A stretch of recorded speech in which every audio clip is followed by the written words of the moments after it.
I'm here.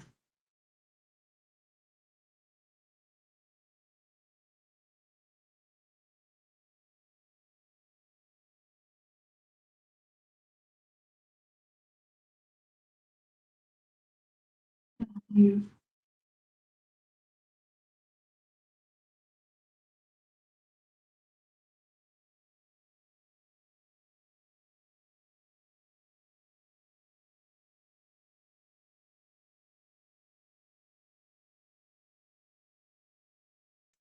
Good evening, everybody. Let's give everybody a little bit more time to join. I think there's going to be a lot of people on tonight.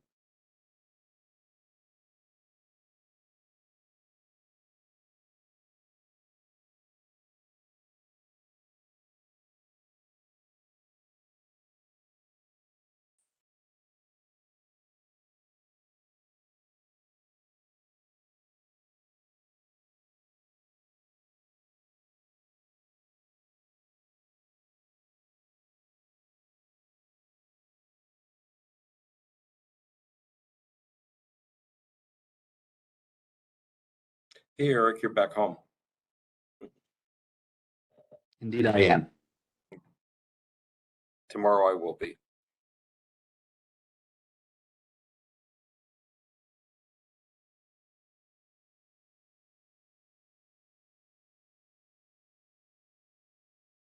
I'm sorry this meeting has to be so late because of me, but at the same time, there were some interesting things that happened that directly relate to this conversation. So I think it was worth me attending that meeting. Good, good, good, good.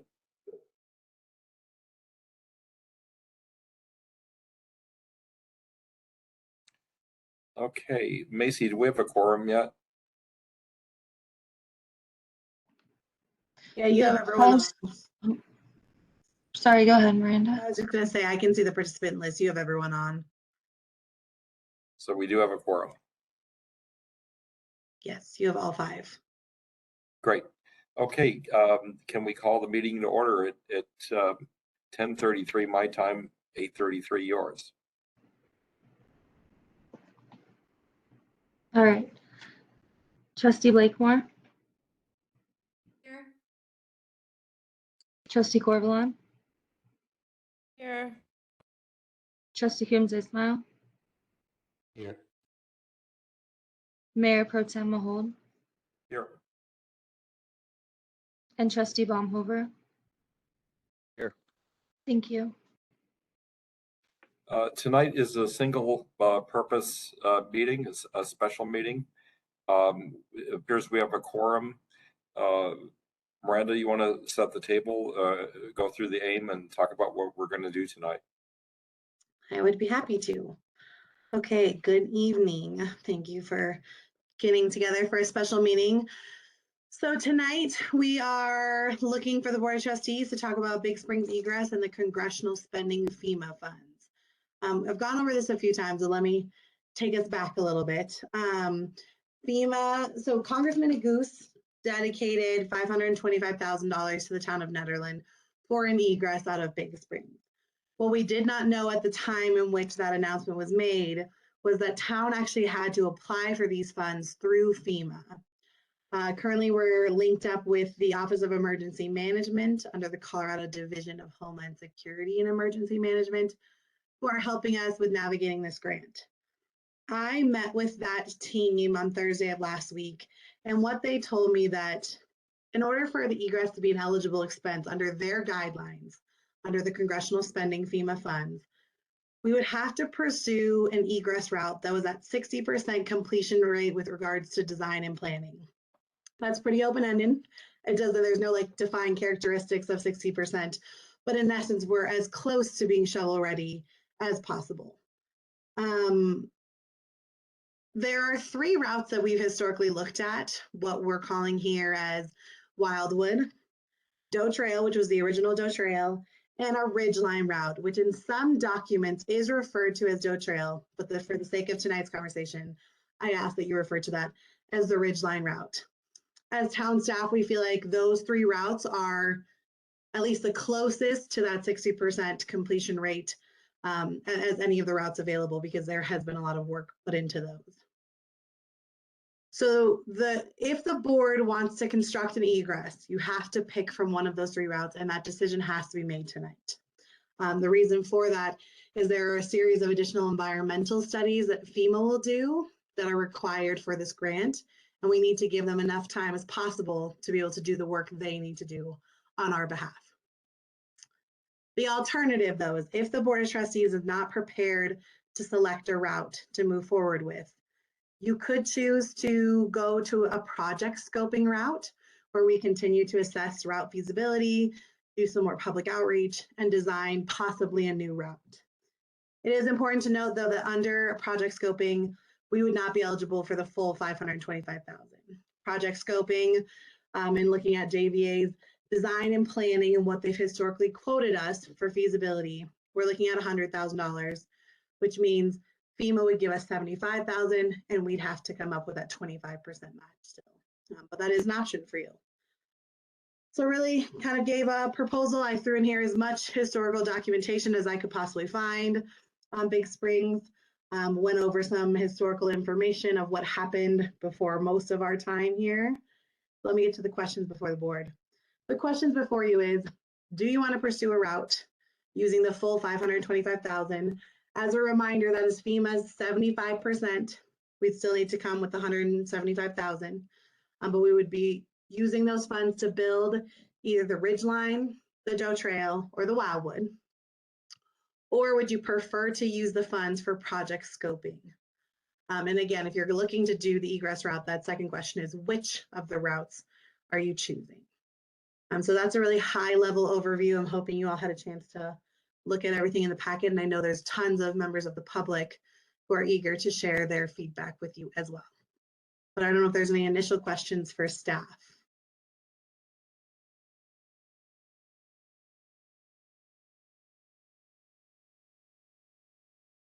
Yeah, this is Tanya. I thought the Ridgeline wasn't an option.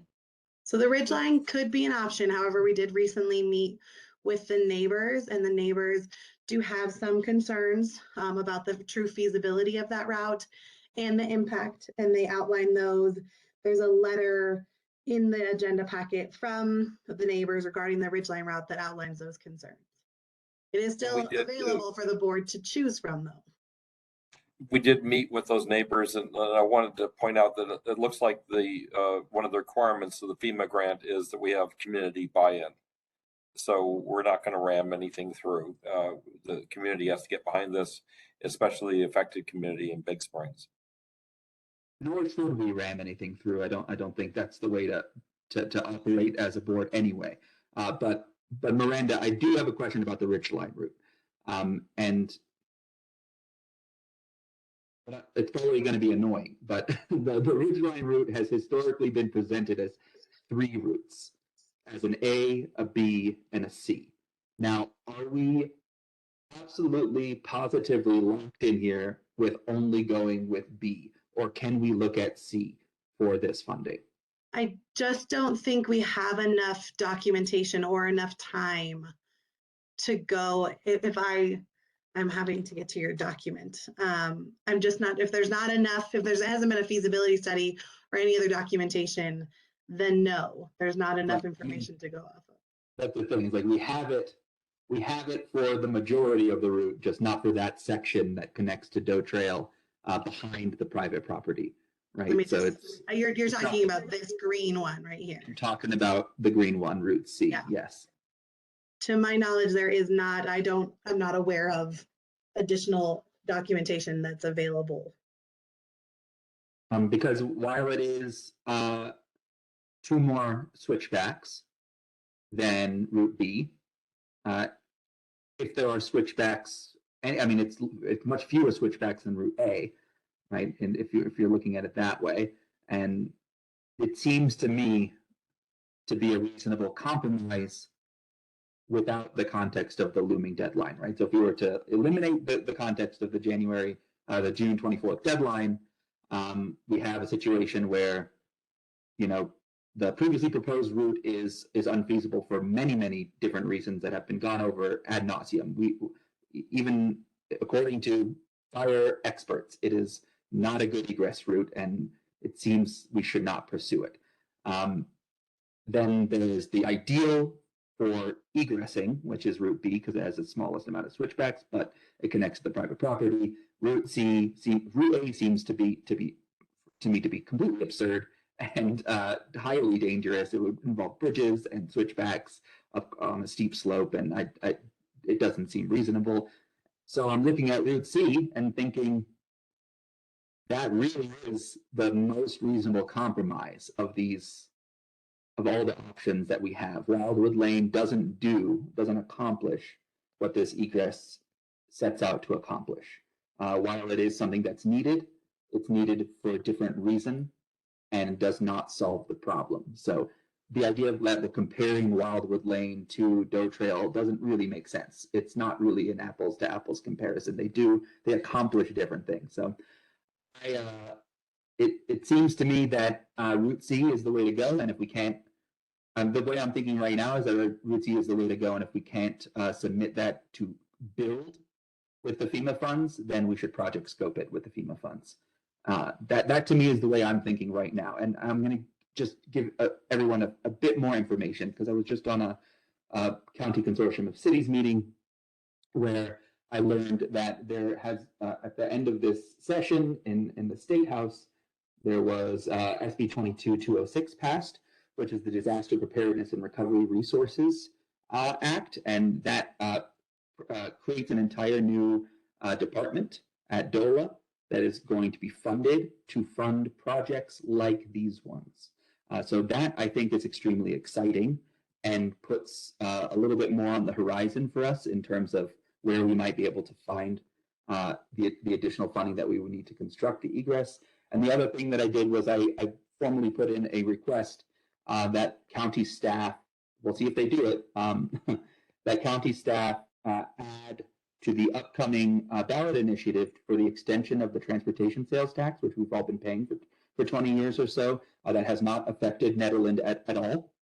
We've been paying that tax as residents of the county, but we have not really seen any benefits of that. That they add emergency evacuation routes and egresses, construction and maintenance to the upcoming ballot initiative for the transportation sales tax. So what I'm saying is I think that if we work well politically, both county level and state level, there's a way that we could get Route C built.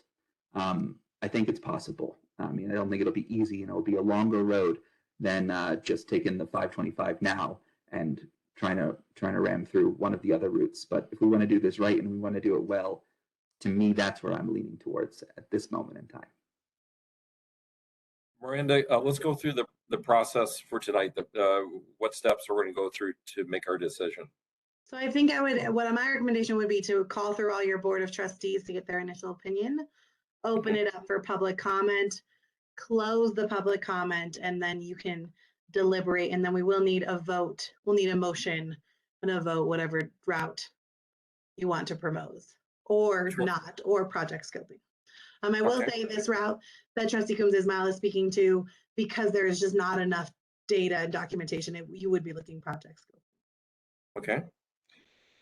Eric, do you want to continue? Do you have more to talk about? It's your floor still. No, that's fine. I'd like to hear from Karen and then other trustees. Karen, you're nominated. Go. Okay, thank you. I read the packet today, and I believe there was something in there about Route C. And I'll try to find that before the meeting's over. What I want to say, though, is that according to the Anchor Group, in their wildfire threat evaluation, which is on pages 240 to 253 of the packet, Doe Trail is the most viable under the greatest number of disaster scenarios. And you can see that wording on page 253. Karen, I have to interrupt you. This is Tanya. Okay. They have confused many times in this packet the original Doe Trail with the ridge line, and I sent in emails clarifying that, Kelly, who had written a bit of the packet, when they were talking about that Doe Trail, they were referring to the ridge line and not the original. And there is a quote about, and I'll get to it when it's my turn, but I don't want us to continue to confuse this because they have it in the CPAW report that Doe Trail is the best route, but what they're really intending to say is the ridge line. And I mean, they have a quote here saying that, wait, now, So Tanya, this is a different document. This is from the anchor group and it was written prior to the CPAW document. yeah, And, Exactly. and this one looked at the different ignition points. They were talking about the Doe Trail, not the ridgeline. That, okay.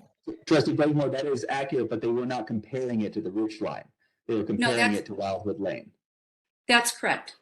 Right. So, Um, yeah, I think that the ridgeline route serves the same purpose, but but it functions better than the route down in the wetlands is the point here. And CPAW verified that in their report.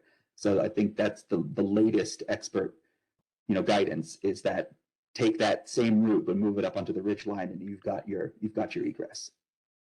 Yes. So, I wish I had an equation that I could use on this problem that would take the values of all the different factors involved and come up with the best solution. And it would weigh the environmental impact, private property rights, safety, cost, time frame. But I don't have such a thing. And so my judgment will be not as concrete or precise as an equation would be.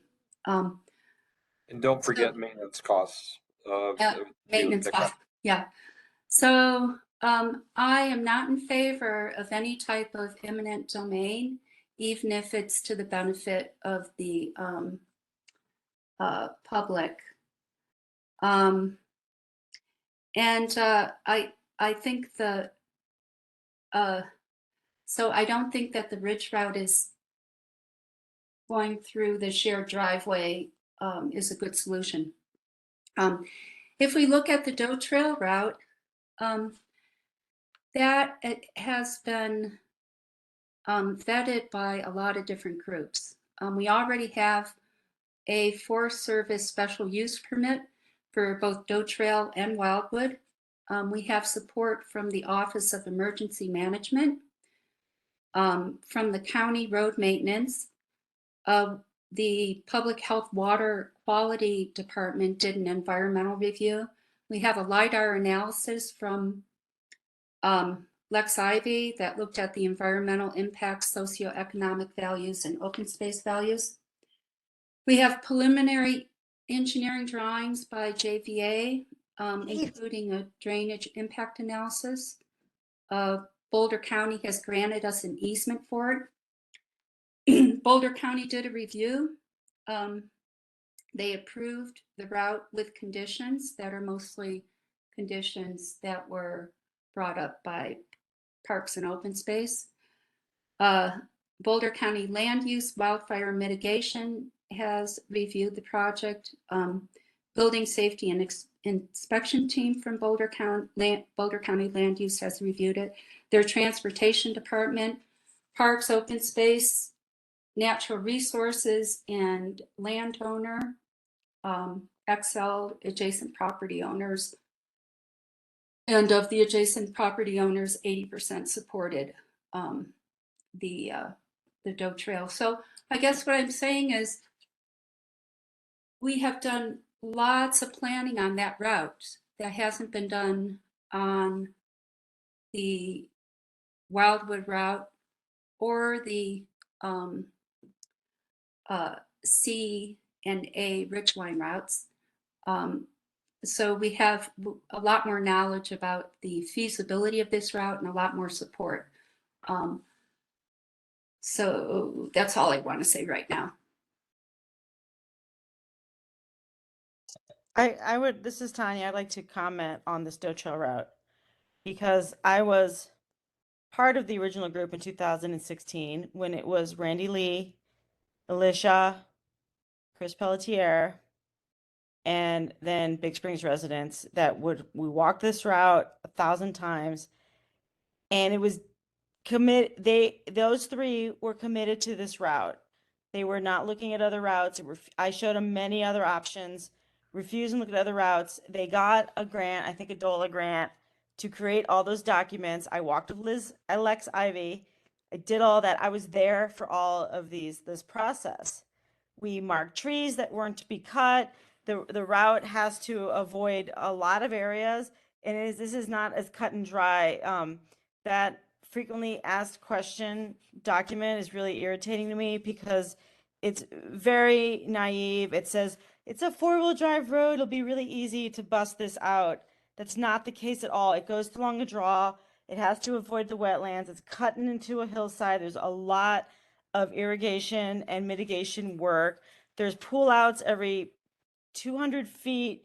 It's not as easy as everybody thinks it's going to be. And the CPAW report was really clear. The problem is they say Doe Trail and then they differentiate. And I have it in the package where it responded to Susan Wagner's question where they were like, it's a dangerous route for firefighters and for evacuation. And I'll tell you why. At the very beginning of this route, they talk about the riparian area is what makes it a safe route. That's true, but that's only for the first third. Then it's lodgepole, down lodgepoles, matchstick lodgepoles in a draw. It's incredibly, I wouldn't recommend my neighbor to go up this route. I would never do it.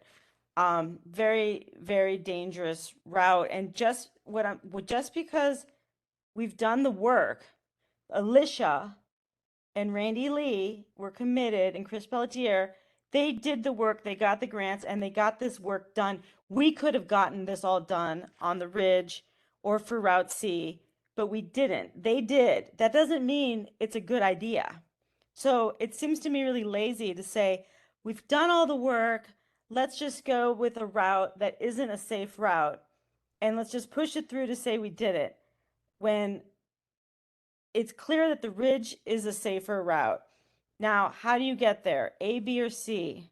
C was a route that we just barely started exploring before Rick Durr left as fire chief, and it became all of a sudden like nobody wanted to explore it anymore because they were so convinced we were going to get driveway access, and that's the only reason it hasn't been pursued.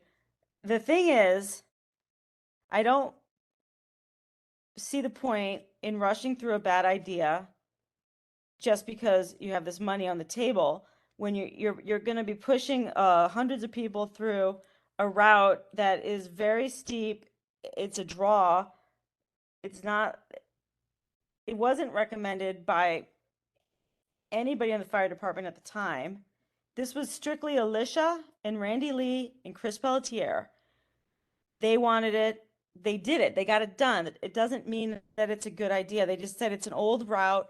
It makes sense. But it was an old route for horses and miners. It wasn't intended for this usage. Now, Route C does create the possibility for the finally to get the MOU and some serious action where open space contributes, because most of it is open space up until it becomes the Ridge.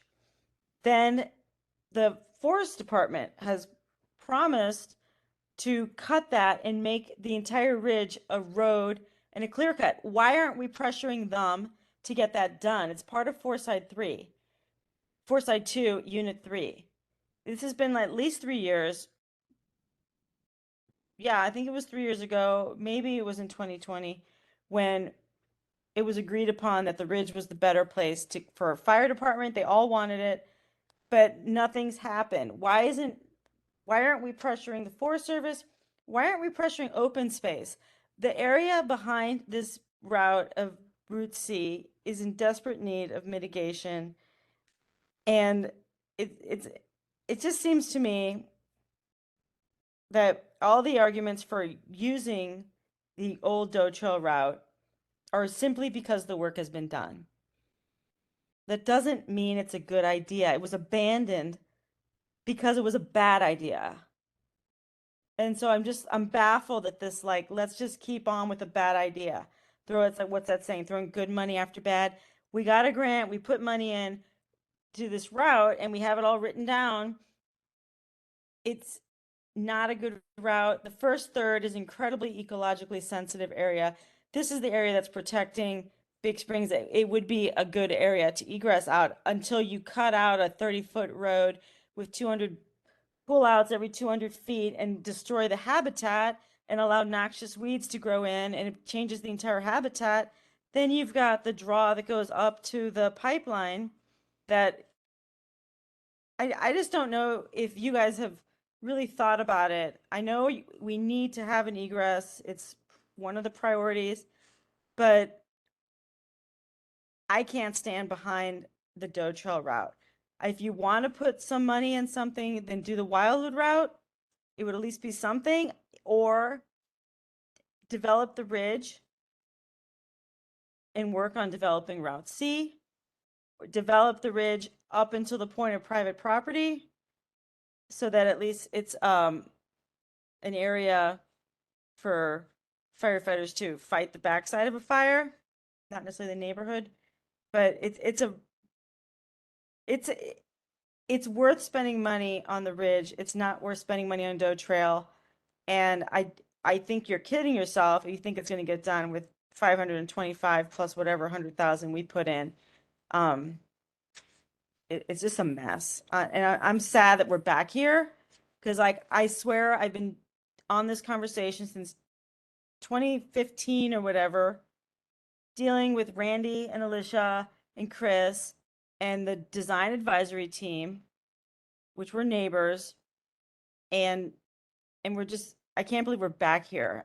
And I'm just a little bit upset because when Nagusi and all that money was being planned, it was told to us over and over that it was for the ridge route. It wasn't going to be for the old Doe Trail route. Don't worry, Tanya. Oh, now you're being crazy, Tanya. And then here we are back at it. And I can't. And so my opinion, I'm not very good at arguing the point, is that if you throw good money after bad on this Doe Trail route, you're sending people up on a very, very dangerous egress route. And it's not a good look for the town. I wouldn't do it. Plus, I know this isn't the issue, the wetland and the ecologically sensitive area. But just a few weeks ago, you guys were like dying to turn a parking lot into a wetland. And here you have a precious, precious area. This is very, very beautiful, sensitive ecological wildlife corridor that is here. It's already here. You don't have to wait 6 years, turn it into a wetland. It's here. And you guys want to just cut a road through it, put pool outs through it, cut out the big ponderosas. You know, that whole frequently asked question, it's not true. You're going to lose a lot of trees. You're going to impact the wetland. This isn't just the old four-wheel drive road. It's not as cut and dry as that. And the reason why it was considered a safe route is because the bottom third is a riparian area, but the top 2/3, which frequently asked questions fails to mention, is a lodgepole forest full of downed trees. Not a safe area to evacuate. And the CPAW specifically called out later. I feel like none of these early documents should even be used as reference except for the engineering documents because the opinions are so slated on it. And the truth is, it's not a safe route. I guess there is no safe route, but if you're seriously saying that we're evacuating because there's a fire coming from the west and you're going to send people down a low part of that area to evacuate out of, I mean, logistically, think about it. You want them up top. So you got to figure out a way to get up top. And be it A, B, or C, any which way you do it, that's the way you want to do it. And then I would say if Wildwood is a possibility, it's a short route, maybe that's where you should spend your efforts in right now, or the investigation of Route C and the Ridge. Wildwood could be of assistance in some cases. It's not a bad thing to have. So I'm not per se against it. I haven't walked it in at least 10 years, and I'd like to do that. I don't like this whole like we got to do it now sort of situation that you're putting us in. I feel like none of these decisions should be made like this, but if I had to make a decision right now, I would say do Wildwood and investigate the Ridge and really think about Route C. I know I walked it with Rick Durr a couple times and he was fairly positive about it, but he was also thinking that he thought there was still a chance with the driveway. So that's why I didn't get pursued, and then he retired. So, and then here we are. So that's my statement on it. I just don't feel like throwing good money after bad. I think you have to understand the history. This has been going on since 2015, and you have to understand that when there is a group of motivated individuals who want something, like the Doe Trail Egress, they made it happen, and if we want to make something happen, we could get all that done too. They got a DOLA grant, I think, to do it. Miranda might know exactly how they funded all that paperwork and stuff. But anyway, I think this is a good opportunity to work with Open Space and Forest Service and get them to pull some of the weight on it. Do you want to qualify, and then it's Jonathan's turn? Can I have a couple quick comments? Can I make those? Okay. So the pullouts are every 500 feet on the Doe Trail route. And also, as far as safety is concerned, I talked to my neighbor this afternoon who's on the fire department, and he's been with them for a long time. And I asked him about the Doe Trail route. I said, do you think it's safe? And he said, yes, he does. It's not a chimney. It's not a really steep route. So he feels comfortable with it.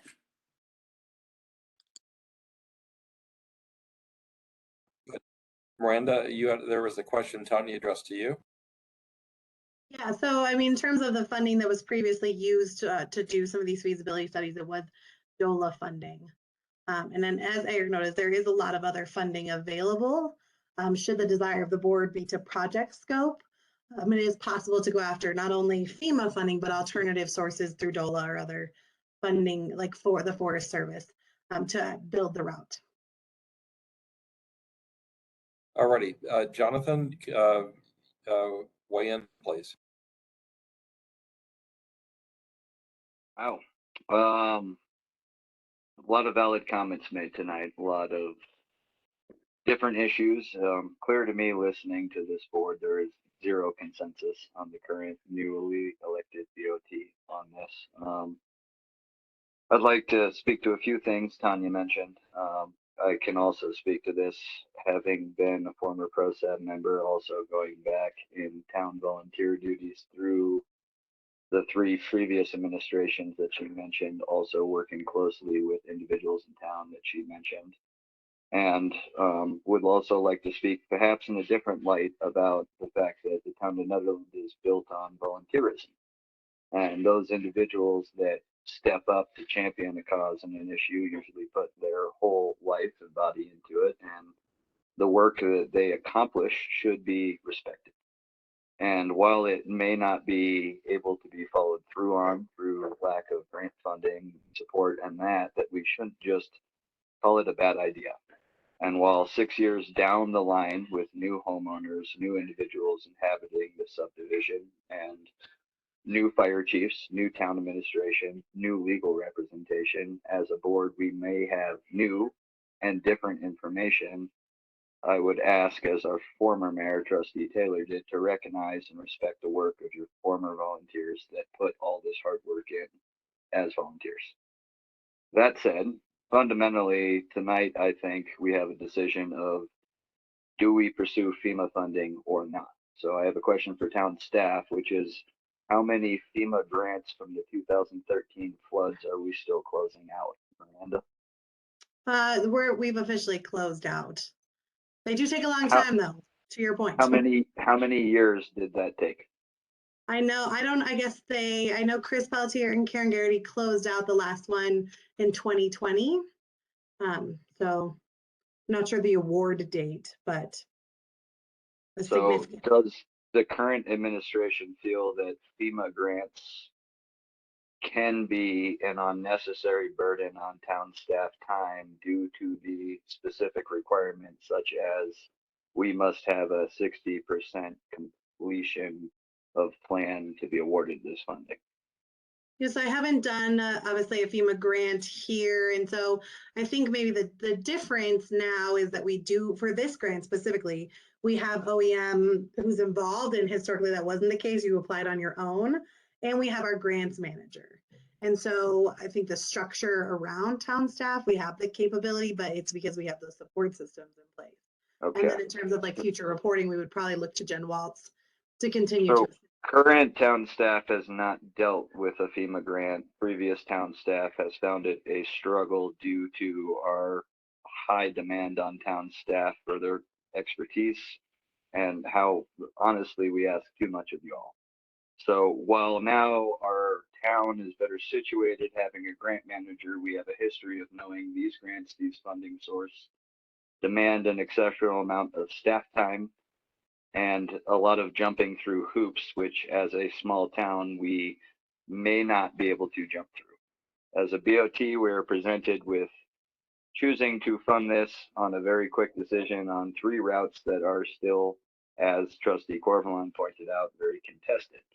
As Trustee Combs Ismail pointed out, this is a need, this is a necessity. And as a BOT member that just took an oath of office for the 3rd time, this is something that weighs on my mind every day and every night, because we have an obligation as a board to provide safety for this subdivision. And the fact that we argue about there's no good route out of Big Springs is irrelevant. What we should really be talking about is Big Springs never should have been built in the first place. But we weren't in a situation of fire danger when we built Big Springs. We didn't know that 40% grades on town roads is unsustainable. We did it because we did it. So we can talk about the past and the bad decisions, but fundamentally we have to make a decision tonight.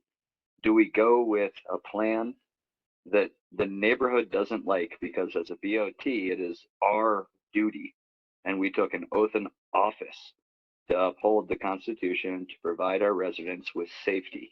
And we know for a fact that this subdivision is a death trap in the event of a fire. There's no clear way to put it. Listen to our former police chief's resignation. When he said the number one thing we need to focus on is the Big Springs Egress, he wasn't kidding. Our former fire marshal, same thing. We have, as a town, a subdivision that in the event of a wildfire is a death trap. We have options out of it that nobody that lives in that subdivision likes for very valid and good reasons. So we're trapped in a position to try to ramrod something through to provide a potential for an out when it doesn't really actually fulfill our situation, or to back off and reevaluate. Honestly, the best egress out of Big Springs is across Barker Reservoir. We all know that. We just all ignore it. So I'm the guy to say that potential problems maybe can be looked at in a bigger picture. We have a traffic issue in the town of Netherlands. Maybe we back off this egress going up East Meg, because fundamentally, as Trustee Corvalon said, there's no safe, easy, or environmentally non-destructive way out of here. It's, if we want an egress out of Big Springs onto East Meg, it's the Salamander or you. It's the old growth blue spruce or you. Fundamentally, as mountain residents, I believe that we live up here because we accept self-determination and self-reliance. So if the residents of Big Springs were to get together in a town hall and say, we don't need this egress and we accept the risk of living in a subdivision that has only 2 ways out, knowing that a wildfire might trap us, and I would rather take that risk than see the salamander or the blue spruce tree cut. Fundamentally, tonight, what I want to hear is the residents of Big Springs And if there's not consensus in those residents, what I'm going to call for is you call your own town hall meeting. You call your own town hall. And as the residents of Big Springs, our largest subdivision, you come to us, the BOT, with a plan. Because I have been a part of the last 3 administrations I've heard spoken about. I have heard some things that I don't appreciate about former trustees, former volunteers that put their lifeblood into this. And fundamentally, I sit here tonight and I can't vote for any of these routes. And I say, to hell with the FEMA funding. It's not good enough. No one likes it. And to all the volunteers that put all their lifeblood into this and did their best work, thank you. And sometimes we just got to keep working. So I would like to hear from the residents of Big Springs. I don't agree with any of these routes, not because there's not one that's practical. I would also like to remind the rest of the trustees and the residents of Big Springs that during the 2013 Cold Springs fire, there was a D10 on all 3 of these egress routes. And had the hotshots not put out the spot fires that jumped the canyon, there was about a 10-minute delay, and these egresses, all 3 of them, were going to be bulldozed in with zero care. For the salamander, the Big Spring, the trees, any of your markers, any care, because they needed to save lives, and that is their job. So in the event we have a wildfire, these things are going to be bulldozed in either way. So let's get real.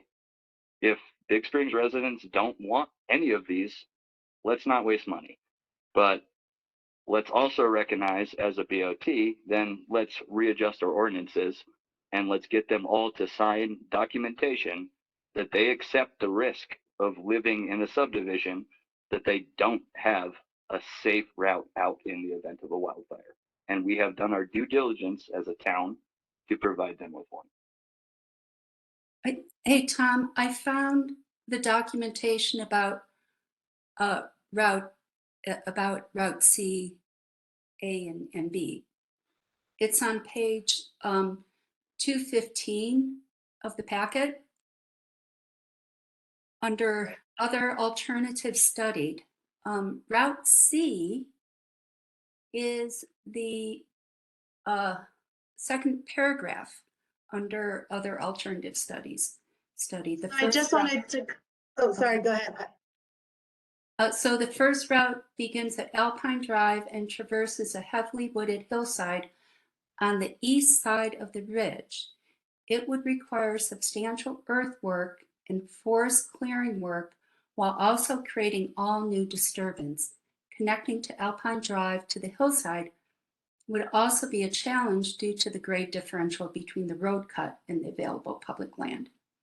And then C is the driveway, the shared driveway, or the second route, and the third route is A. I'm sorry, Trustee Blaker. I just wanted to offer that even with this, though, this statement, it's obviously still not enough to use this as a route. You'd still need to do project scoping. If this was Yeah, I was just bringing this up because Trustee Coombs Esmail was suggesting Route C, and I knew there was some documentation regarding that in the packet to give us more information about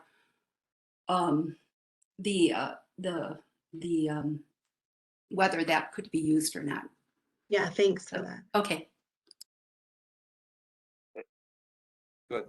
Tom, okay. can I make one last comment, which would Of be course. to, we just started a recreation department. For a long time, there's been a dream of boating on Barker. I would propose that maybe this board think outside the box and actually look at, if we're going to spend money on scoping, perhaps we scope and work with the city of Boulder to keep a couple speedboats on Barker and do a study to figure out how quickly we could evacuate the residents of Big Springs out of the 2 to 3 coves that exist on that side of Barker via speedboats or any type of boat that are stored by the city of Boulder at the dam, where they already have an enclosure for the boat they sometimes bring up to inspect the dam. We have to think outside the box here. Let's not ram anything through the residents that is not an actual functional egress. Let's maybe look to the reservoir, the body of water where you naturally go in the event of a fire.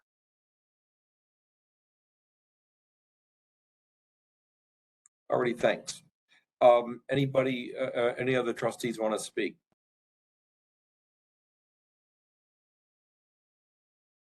I just I wanted do, it's Tanya. to. Go ahead. I like a lot of what Jonathan had to say. I know it's it's like a situation you're never gonna win. I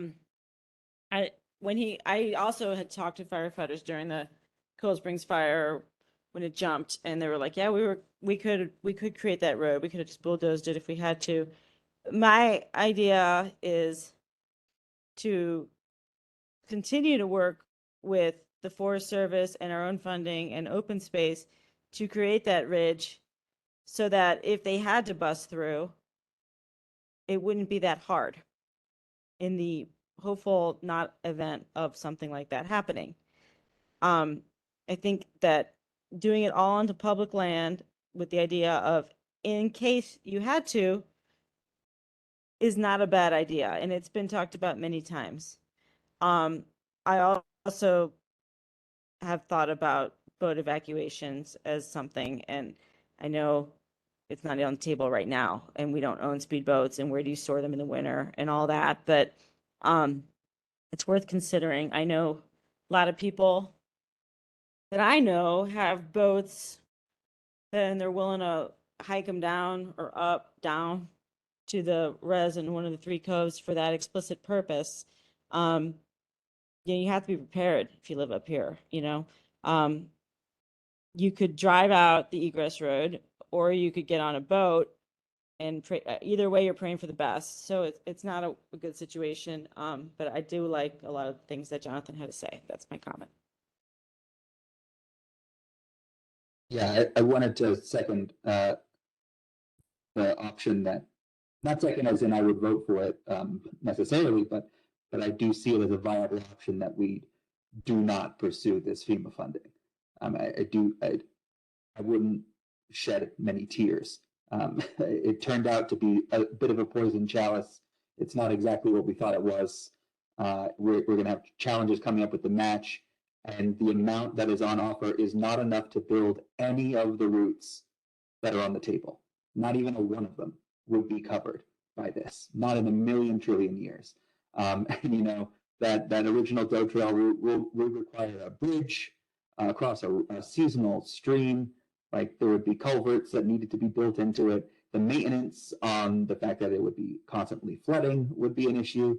The maintenance on all of these roads is going to be an issue. But it does seem to me that we have 3 members of the Big Springs community on this board, as it is right now. So it's not like we're speaking for residents of Big Springs. We are residents of Big Springs.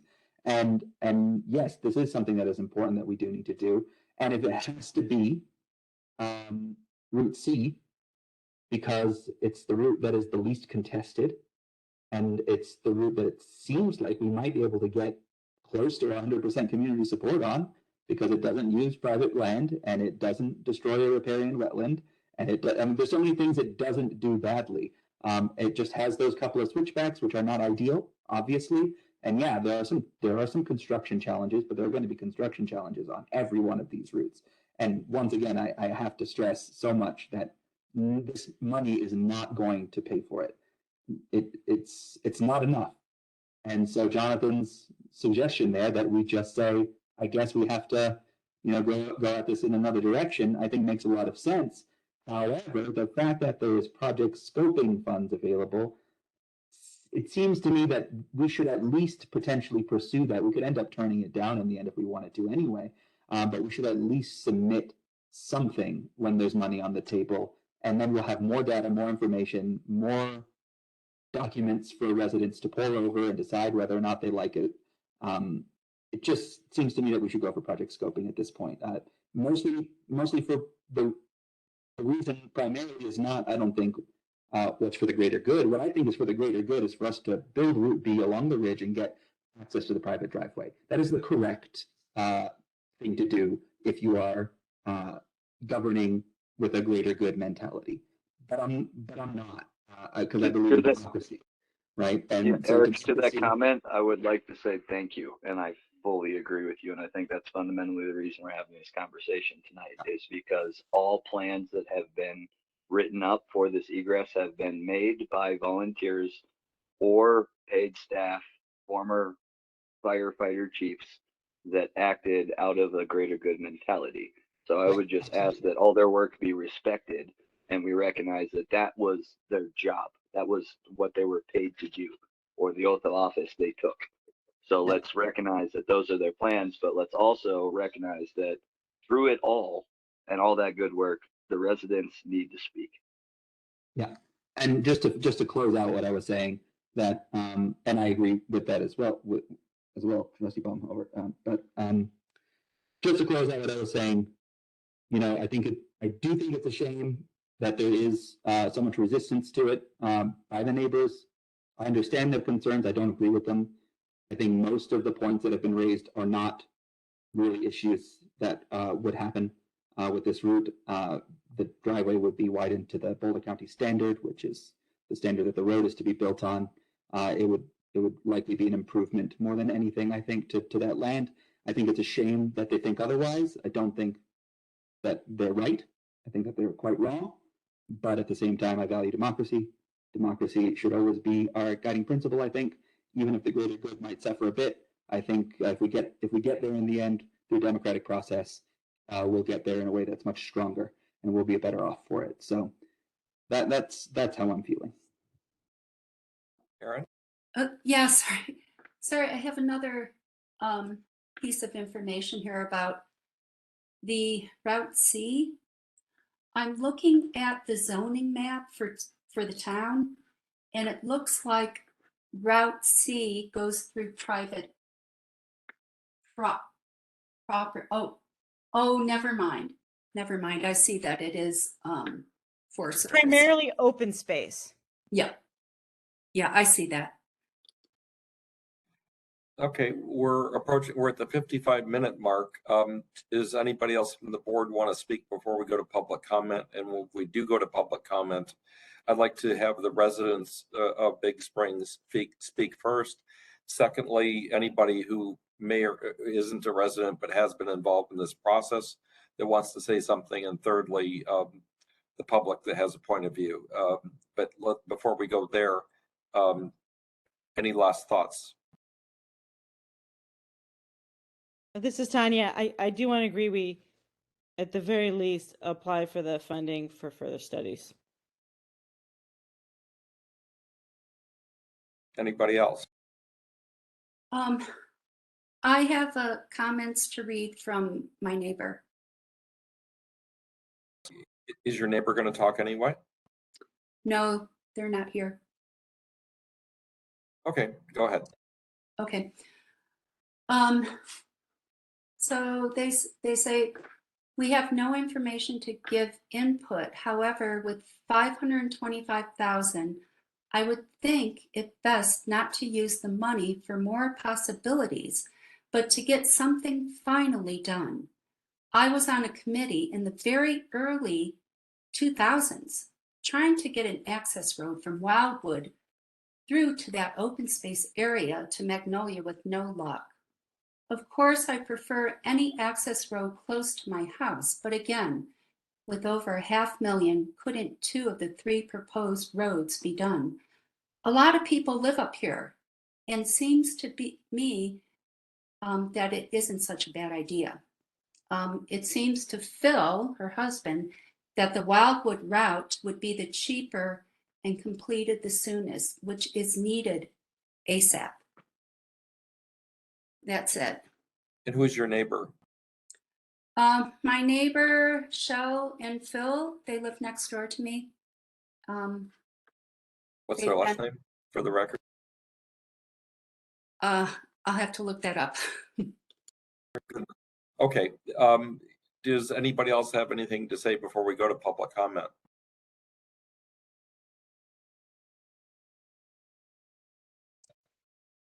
I wish that you could get 2 routes done for $500,000. That would be amazing. But I also think that Wildwood is the most feasible one in response to that letter. because it is the shortest route, but I still don't think that's going to be 500,000 or even, I don't, yeah, you guys know how much things cost. The question, Miranda, did CPAW, they recommended 2 routes, right? The 2 they Yeah, recommended. so they did, they recommended, and as trustee Corvalon pointed to, they did recommend Doe Trail as the Ridgeline route, as the primary, and then Wildwood as the secondary. And the original Which, Doe Trail was not recommended.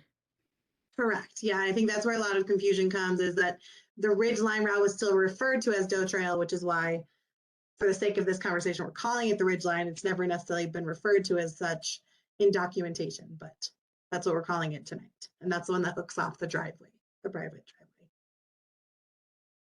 Okay, last call before we, from the trustees, before we move to the next phase of the meeting. Anybody have anything final to say?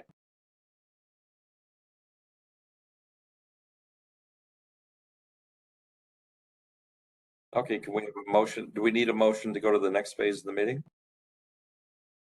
You can just go ahead and call for public comment. I maybe would recommend, if people have access to the raise hand feature, to do so we can kind of call through. Otherwise, people can unmute and start talking, but that gets a little complicated. Excellent. So it looks like Okay, let's keep Andrew, the hands go up. Andrew was the first to throw up a hand. So Andrew, it's all you. Hi, good night.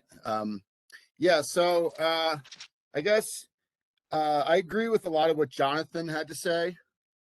And I don't think we should go for this FEMA funding for the cost of the road. As far as the, you know, the project scoping, probably not a bad idea, because I think it would be really good to see the cost benefit of all routes considered, and even new routes that haven't been considered.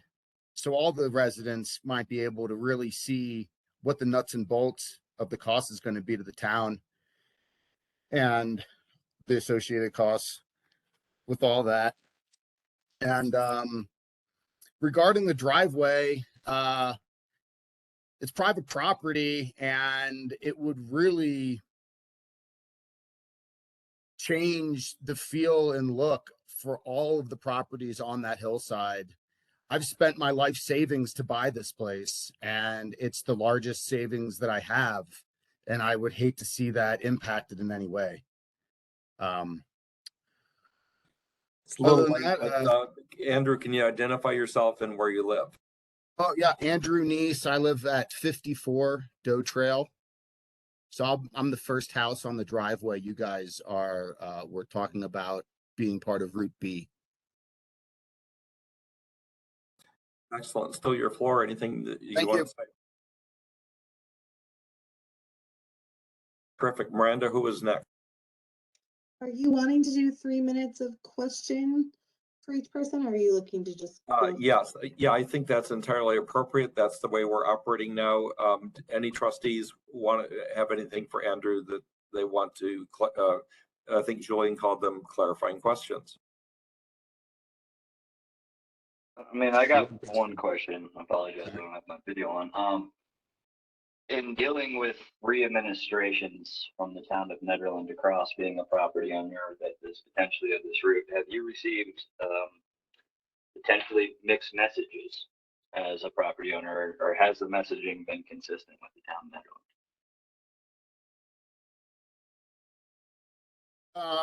I was told when the first I caught wind of this was in 2016. Alicia Reese wanted to put the road right below my house, would actually have been taking my land. And she didn't even decide, she didn't really look on a map to see that. And when I asked her about, that was my land, she said, oh, well, the town of Nederland is not looking to take the land of any private property. And I said, well, thank God, that's great to know, that, the town of Nederland is respecting the residents' private property rights. But since then, it seems like it's changed, since you guys have had your attorney look it up and I guess deem our driveway not private. I have not seen any documentation for that. So that's about where I'm at with it. I haven't seen anything. There's a little bit of mixed So, message. okay, so that was kind of my thing, because as a trustee member, sometimes I have seen differences, and I question for residents who are a part of the process in long-going projects like this, that have dealt with various town administrators, various fire marshals, various town lawyers. What it seems like to you guys as the citizens, because as our job as trustees is to listen to you, and also, like I said earlier, to fulfill our oath of office, and also to provide a town that actually can take care, provide safety for its residents, infrastructure for its residents, but not do so in a way that harms their livelihood or why they moved here. And so I just asked that question to make this board aware that you're forced into a rough decision, and no one's questioning that tonight. So please listen to the residents tonight and know that you were elected tonight to make this decision, and operate from your imagination, not your memory. Thanks, Jonathan. Who else wants to address something to Andrew? I did have a question, and Andrew, it's not a question that I expect you to like answer necessarily. And I'm already sort of resigned to the idea that Route B that we've been talking about that connects to that driveway complex is not going to happen, because I'm not interested in enforcing anybody to do anything. I think that we need to be working in collaboration with each other. I guess the question would be is that I would only ask you, I guess, to just if at any point there is a benefit that can be provided by the town in exchange for what I think would be a very very valuable and a deeply needed kind of service to the community that driveway would provide to Route B. If there is something that the town can provide, any kind of benefit whatsoever, that would change this conversation from hard no to a maybe, or to a place where we can negotiate from, to please reflect on that and let us know. Because I do think I very, in my heart, I do believe that it is what is best for the community as a whole, but I also recognize that that is not necessarily something we can always do, and sometimes we need to make compromises. So I'm just hoping that you continue to reflect on it, and even if the answer is still a no, that you at least maybe continue to consider whether or not there's something the town can provide that would make this something that we could possibly do. Thank you for hopefully doing that. Well, just to rebut for 1 sec, yeah, if you guys would show maybe a detailed plat of how and where you're exactly going to widen and what you're going to do. The grade, I don't know if you've even shot the grade's not working, so you're going to have to lengthen the driveways, which means you're going to be cutting into my driveway and the dead guy's driveway. It's just the way it's going to have to be built. It'd be nice to see something drawn up. So, yeah. Thanks for that. Yeah. Is considered too steep for, like, you guys can't get moving trucks or propane trucks up there? Well, I mean, So no, propane trucks everybody don't has- go up to your house or everybody has anybody else's no, houses? their propane trucks go up there, yes. What's that?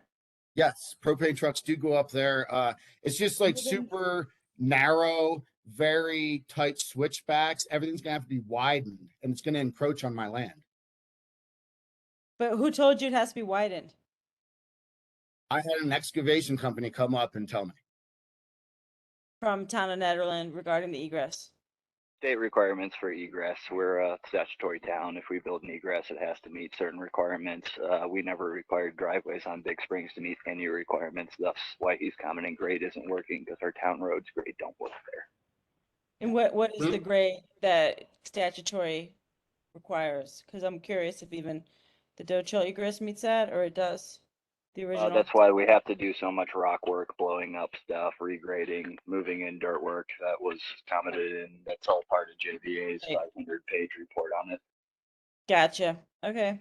Yeah, and that's work we're gonna have to do on literally every single one of these routes. So like this at the same time, while totally recognize that, totally understand it, I think it would be nice if we ended up going for project scope money. I don't know if that's what we're gonna do, but if we ended up going for project scope money, maybe one of the things that we could do with that is get detailed drawings for Andrew so that he can say, oh, actually, this is not as bad as I thought. Maybe there's something we can talk about here, or yeah, this is a no-go. There's just no way.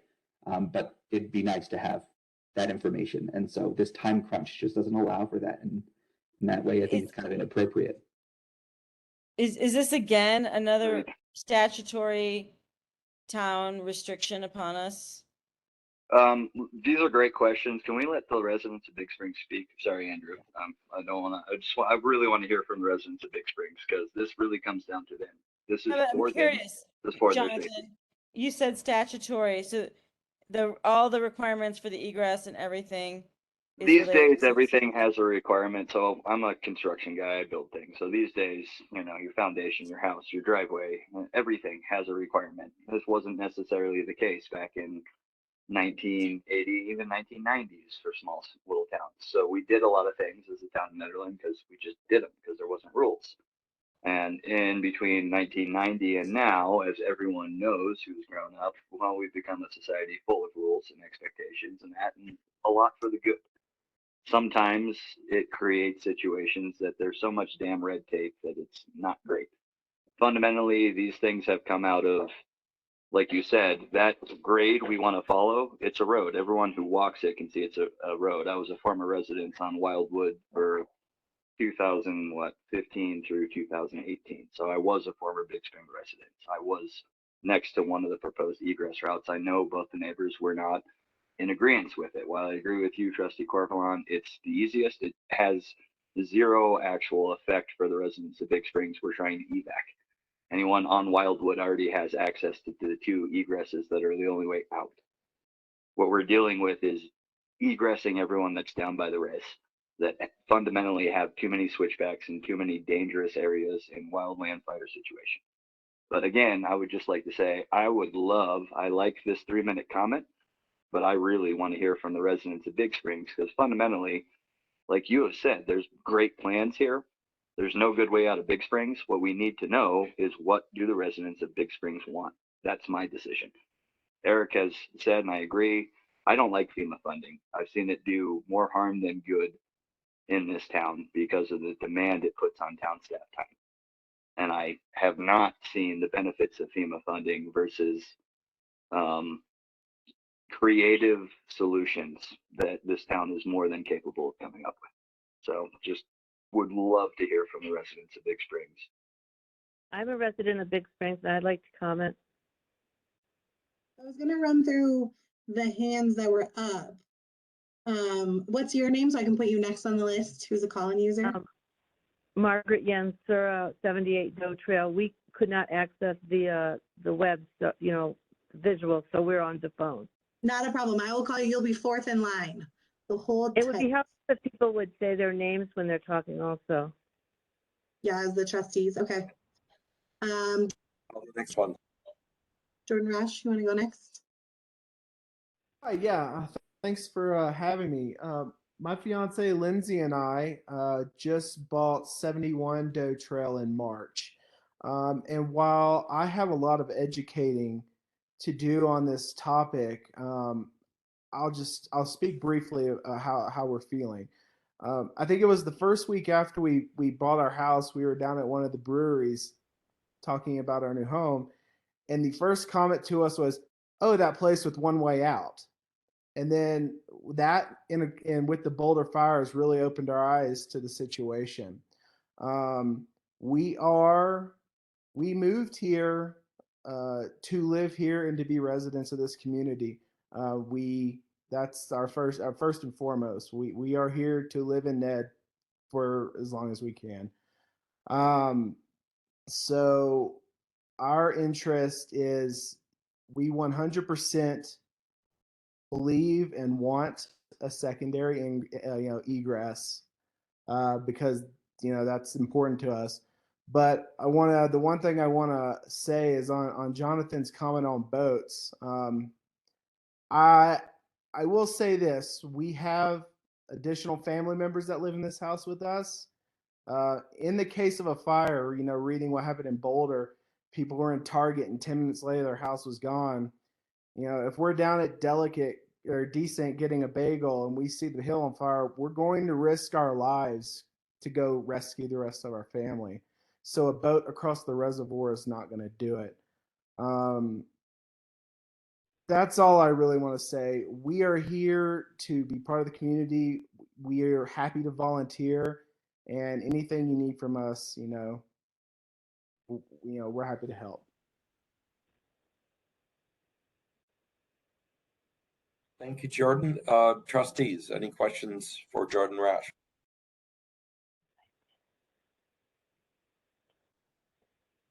Next is Jessica Ansari. Hello. Yeah, I am Jessica Ansari. I am a resident of the Big Springs neighborhood for over a decade. I'm a longtime member of the Big Springs Egress Committee and chair of the Nederland PROSAB, the Parks, Recreation, Open Space Advisory Board. A little bit of my background here. In the past half a decade, I've met and walked the various proposed routes many times with members of the PROSAB, the NFPD, various neighborhood residents, our last fire chief, the previous town administrator, various BOT members, our last mayor, and Colorado Representative Joe Neguse and his team. And I've listened to and read the professional analyses, the governmental dockets and recommendations, read the various engineering proposals, plans and histories, and I attended the 2019 Boulder County Commissioner hearing. So if I had to choose one of those routes listed in the packet, the answer would be one of the 3 Ridgeline routes or Wildwood, but absolutely not the Lower Doe Trail. That route really needs to finally officially be removed from consideration. And in my opinion, to see that the Lower Doe Trail route is again being listed as an actual alternative, it's an insult really to the years of work of the experts, the boards, the committees, the district professionals, and the neighborhood residents and the previous board members who have worked so hard on this and responded to the requests of the county commissioners, and they diligently reviewed potential viable and achievable alternatives. And I agree with just a lot of what's been said tonight. Just because lots of planning has been done on the Doe Trail route, it doesn't make it the right route. That route is highly dangerous. It would require incredibly complicated engineering, a high initial cost, high annual upkeep requirements, and labor-intensive maintenance. So I totally disagree with the opinion that the Lower Doe Trail route is safe. It is not safe. According to the expert CPAR analysis, the extremely steep topography on that route could lead to a fire tunnel effect. The grades average 8%, and the maximum is 14%. There's a small spring halfway up that trail. It would require 7 to 10 culverts, sediment runoff to consider. The town would need to constantly monitor that site for noxious weeds as part of its annual maintenance agreement. The county commissioners had tons of environmental concerns that they requested be addressed. That was nesting areas for 2 bird species of special concerns and large stands of large diameter. I think it's Engelmann spruce and Douglas fir in that area, and they're known to be older than 140 years old. And that is designated as a significant natural community, which is incredibly rare for this area. So it's confounding to still be discussing this as an option. So I agree with a lot of what several of the trustees have said. From Magnolia down to the Ridge is an obvious choice. It's going to be mitigated anyway as part of the Forsyth 2 project. And it's just really how to do that final stretch to reach the neighborhood that's been very, very tricky. And it's been unfortunate that this does feel very hurried because the neighbors should have been kind of brought into the discussion, I feel like, before it got to this point. Wildwood would be a reasonable temporary alternative, and the Ridgeline Route C would be a very appealing choice in an ideal world too. That route, far safer, far easier to build, engineer. The Ridgeline route in general is more sustainable and much more maintainable than the lower drainage route. yeah, I just think the town should create the correct egress. So thank you to many of the trustees for your considerate and knowledgeable comments. I would definitely rather see project scoping done than ram through an unsafe, unmaintainable route. And in the event of a fire, I would definitely rather take my family and my young child either across the dam or out on a boat onto the res instead of risking death in that lower Doe Trail route. And pursuing funding to do this correctly, I think would also be an appropriate action to take tonight. So thank you very much for your conversation. Thank you, Jesse. Thank you very much. And not just for tonight, but for everything you've done up till now. Trustees, who wants to go first?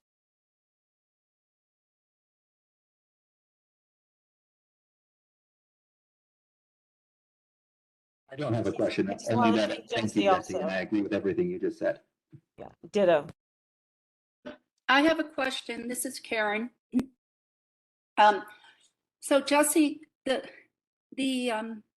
what I've read and what I've talked to my neighbor firefighter about, just briefly, regarding the Doe Trail. Now I understand that you really don't want to do that, but I just wanted to bring this up that what I read in, I think it was a CPAW document, I could find the reference, is that that's probably one of the safest places down there by the water, by the wetland.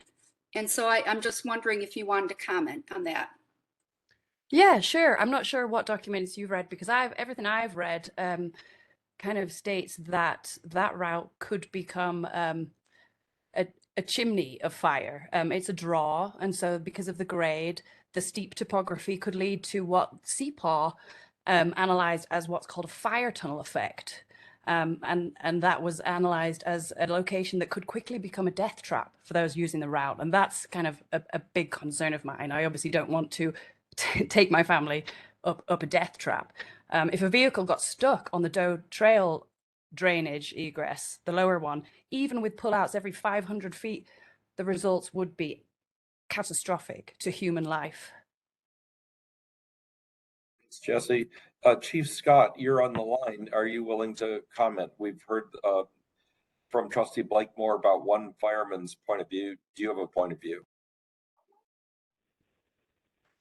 When it comes to the fire behavior, thank you everyone for your time. I appreciate it. And as the new fire chief, I'm currently learning about this much needed egress that is for that area. We do not, as a district, recommend a route, but we would, as what she's referring to, is some of the draws in the event of a wildfire in certain conditions can turn and go up a draw when it comes to fire behavior. But when it comes to that egress route, the fire district does not prefer a certain route. We definitely prefer having an egress and definitely want to get the folks out safely and prevent any type of devastation in wildfire. But that being said, is one thing about an egress, it's going to provide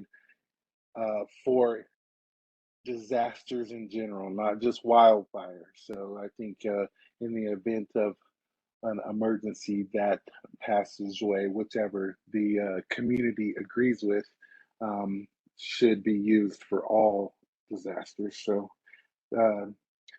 Mayor Pro Tem, I don't know if that helps or foggies the situation or not. It does. I was concerned about the steepness of the second section that goes, Jesse, did you say it goes 14 degrees grade? Yeah, 14 degrees is the maximum. Okay, thanks. Mayor Pro Tem Mahold, can I ask a clarifying question, kind of just more for public record from our new fire chief? Absolutely, go. Mr. Mike, it says officially nice to meet you. Sorry, it's virtually. Could you just clarify that now as the newly hired and acting fire chief, this is a different recommendation than the former individual who held your position gave as advice for the town of Netherland? Just that's fully within your right, and I appreciate your stance now. I would just like it to be noted on public record for the town of Netherlands citizens that as volunteer BOT members, you are the expert and your advice weighs heavily on our decision. So can you just comment that you are now acting in the best of your profession and make all citizens aware that we are now BOT members listening to a different opinion that we might have had 4 to 6 months ago, 3 years, 6 years back in this process? Very nice to meet you as well, and I appreciate this conversation. That being said, is still, being fire chief for now going on 5 months. I'm still learning the progress that those folks have made in the past, and just like we have all stated, and especially I agree with Jonathan, we have to respect the decisions and the hard work of those who have made that dedication to trying to help and acting in their profession and best judgment at that time. I will say that with new board members, new fire chief, new folks in the community, that possibly we could look at things in a different light or a different way that might educate us all. As when it comes to being a expert in egress, that is truly not the case for myself. I cannot speak for past leadership, but when it comes to fire behavior, I can speak to that nature and hopefully emergency management in the time of crisis in the certain type of incidents. I will say that I am not fully educated to all routes, walking them and utilizing all the education and background I do have to make a formal opinion on what is the better route. I have attended, the community meetings and all the discussions, and still taking that all in to look at the best route. I think some of the stuff that you spoke on, Jonathan, is truly the case. That whole area is a challenge. Some of the mitigation that needs, some of the work that needs to be done in that whole area is truly an obstacle that the community and us as a town need to tackle together. But when it comes to the egress route and the project that the town is completion, there would truly be a more of an educational needed. And to be honest with you, I don't know if the fire department would ever recommend a perfect egress route in the case of a wildfire. So, Jonathan, I don't know if that helps or hurts. No, that's awesome. Thank you for your honesty. I just, in light of this discussion, there's nothing perfect. So I just want everybody's honesty, perspective. I want everyone's work to be respected, everyone's opinion to be respected, and for everyone to recognize there ain't a solution here that's good. There ain't definitely not a perfect solution. And I would venture to say there's no good solution. So let's just take this in stock and keep going. I appreciate your comments. Thank you. Jesse, your hand is still up. Do you have something more you want to say? I haven't lowered it No, yet. thanks. So Thank you very if much. Yeah, just there we go. I'm not sure to. If you were done with your back and forth with Jesse. So the next person is Eric. Hi, Miranda. Do you want to? Why don't you let the woman on the phone go before me, and then I'll go. Sounds good. Margaret Yansora, you want to go? Yes, Margaret Yansura. We've owned our home here at 78 Doe Trail for about 7 years, and we have heard quite a bit about mostly the lower Doe Trail option. We don't feel fully educated on the others, but we do. First of all, we want to thank all of the volunteer leaders in our town for all of your work. I know it's a big a lot of work. We appreciate all of your efforts. There's two things.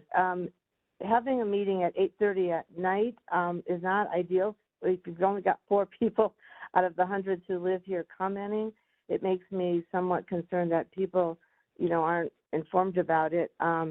And the idea of having a meeting, and maybe this has been done and we, haven't been here or didn't know about it, but if you could narrow the, using the best information possible, narrow the options, have residents meet and look at those choices, I think that would be good. I don't think, though, that it is up to us as neighborhood residents to pick the best route when this is a technical issue that we need to rely on experts for. So I would think that if we were given information, we could provide input, but it shouldn't be a vote of us on what is best. That's what you all are elected to do, is to get the best information possible and move forward. I would say that the most catastrophic thing for human life here is to do nothing. So I would urge you strongly to not back burner this, not saying that it has been before, but to please, on behalf of all the hundreds of residents here that you're, elected to represent, please move forward as expeditiously as possible, because it is a dangerous situation that we face here, and we need a solution. So thank you very much. Thanks very much. Jonathan, since that's so consistent with what you were saying, do you have a clarifying question? My only clarifying question would be, if we have done the due diligence through 3 administrations as a town, if we have gotten the expert advice, and that expert advice has basically come back and said, you made a huge mistake ever building that, and here's your best option, engineering, cost-wise, feasibility, town budget, ecological damage, and the main majority of residents of that subdivision have come back in opposition to it, do we still ram it through out of obligation for human safety, as under my oath of office I feel an obligation to do? But my belief is that personally, 6 years being a volunteer for this town, I've taken a hell of a lot of grief. Now, I'm the type of individual, whatever, it rolls off my shoulder, because if you know me, I'll take my shirt off my back to help you. If you don't, whatever, talk shit about me. But I'm not going to ram anything through a private resident and somebody who has a very valid reason and very valid arguments of inconsistency by a town government and infringement on private property. While I do like to govern, as Trustee Combs Ismail said, for the greater good, when one person and one person's property right gets tromped on through 3 different administrations and given inconsistent information, well, that person has a valid reason to be frustrated and feel infringed upon. And actually, as a Board of Trustees member, by protecting the greater good of that subdivision, I am infringing on one person.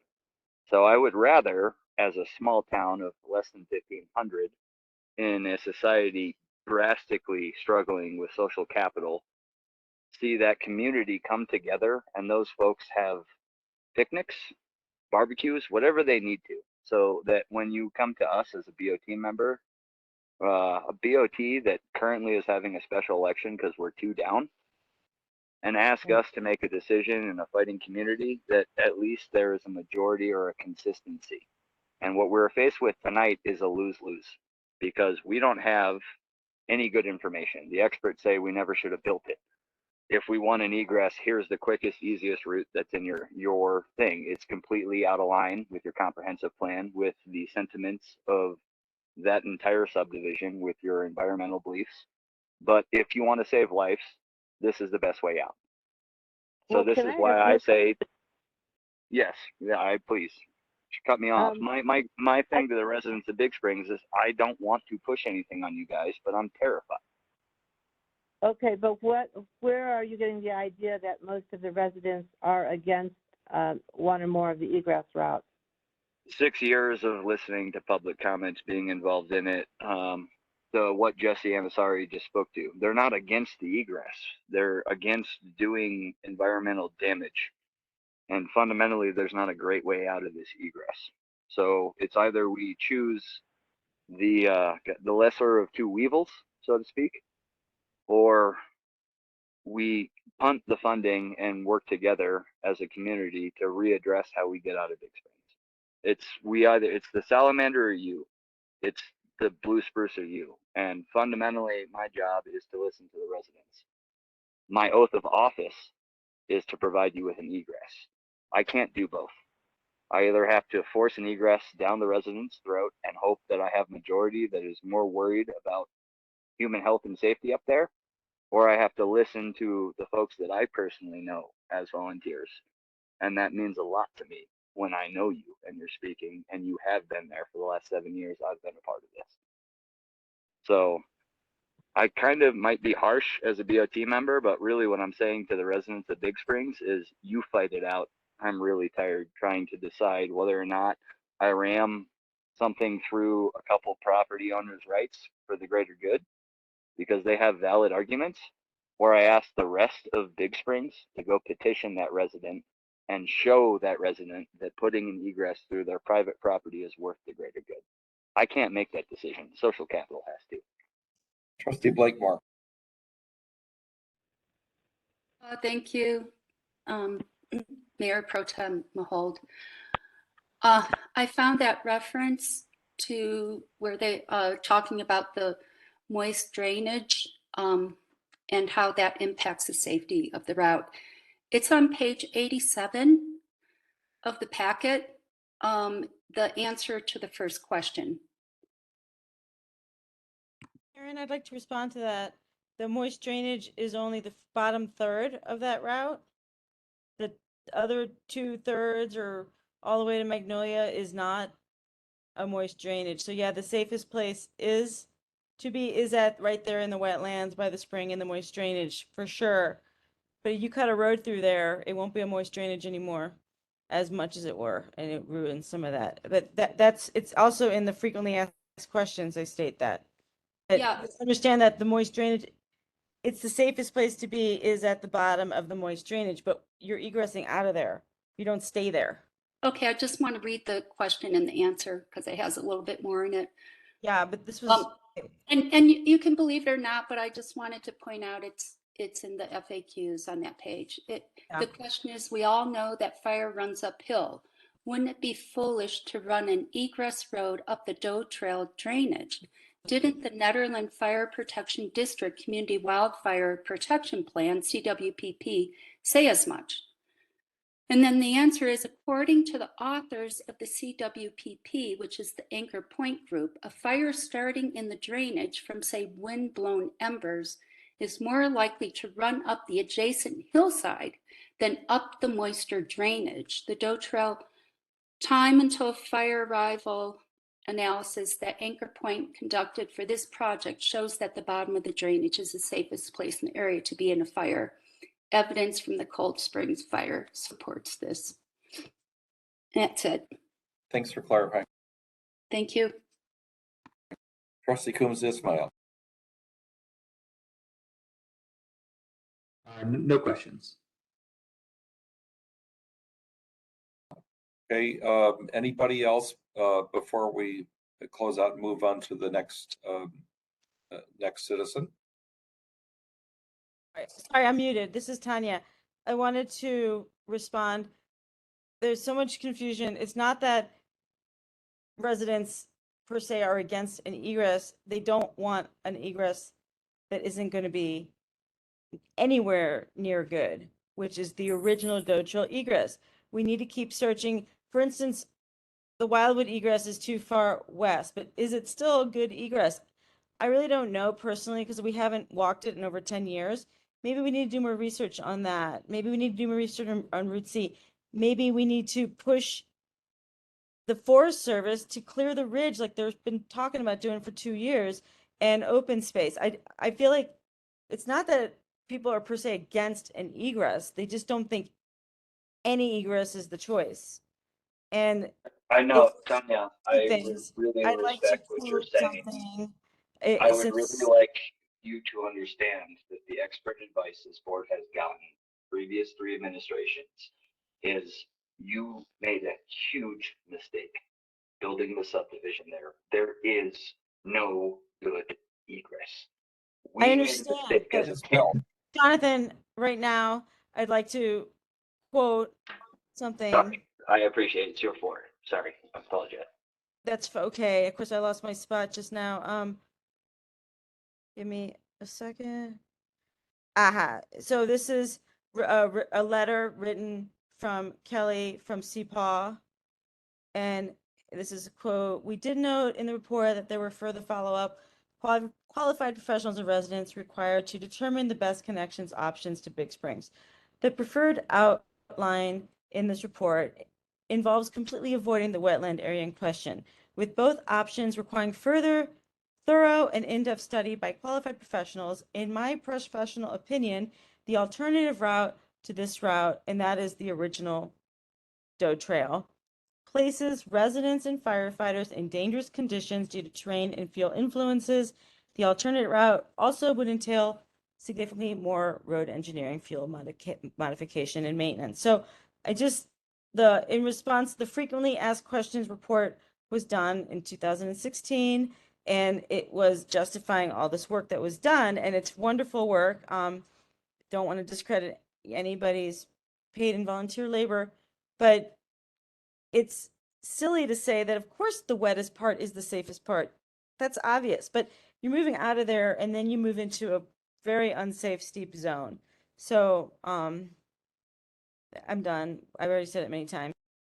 Thanks, Tanya. I appreciate that everybody read the packet, obviously, and read it thoroughly and did their homework and is coming with points of view.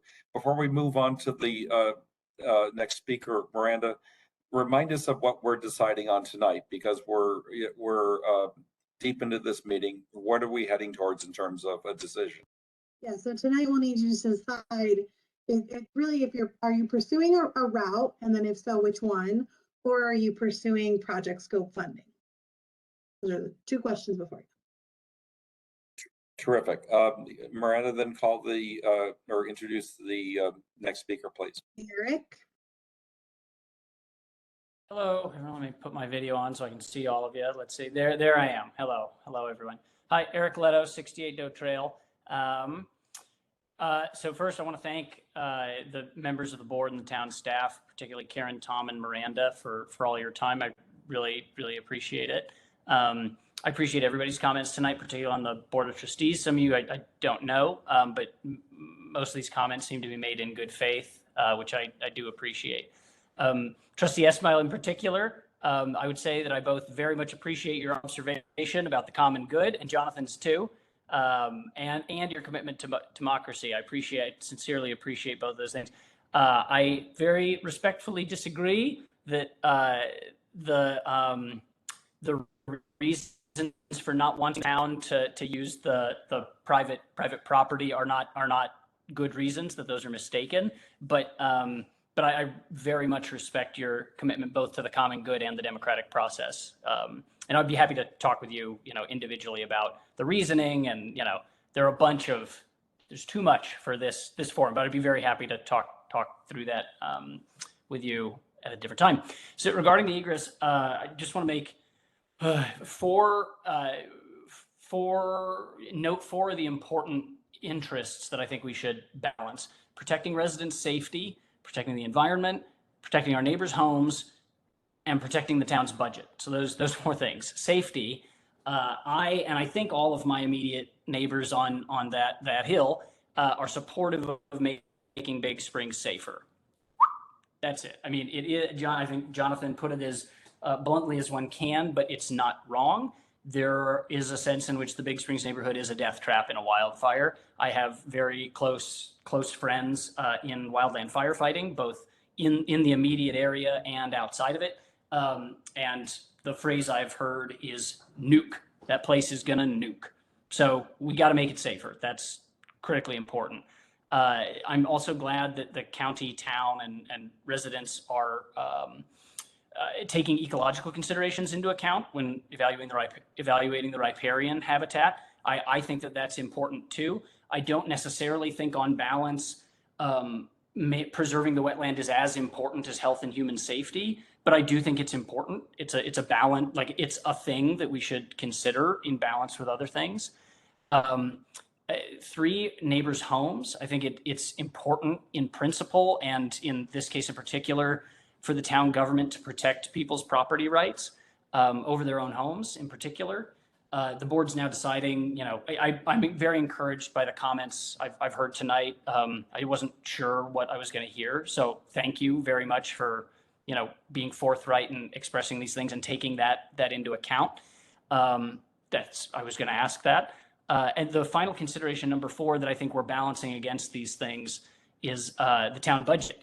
One thing that I haven't heard taken into consideration previously and haven't seen in a lot of the preparatory materials over the years is ongoing maintenance of the new road. And several people have mentioned that tonight on the board, by which I'm also quite encouraged.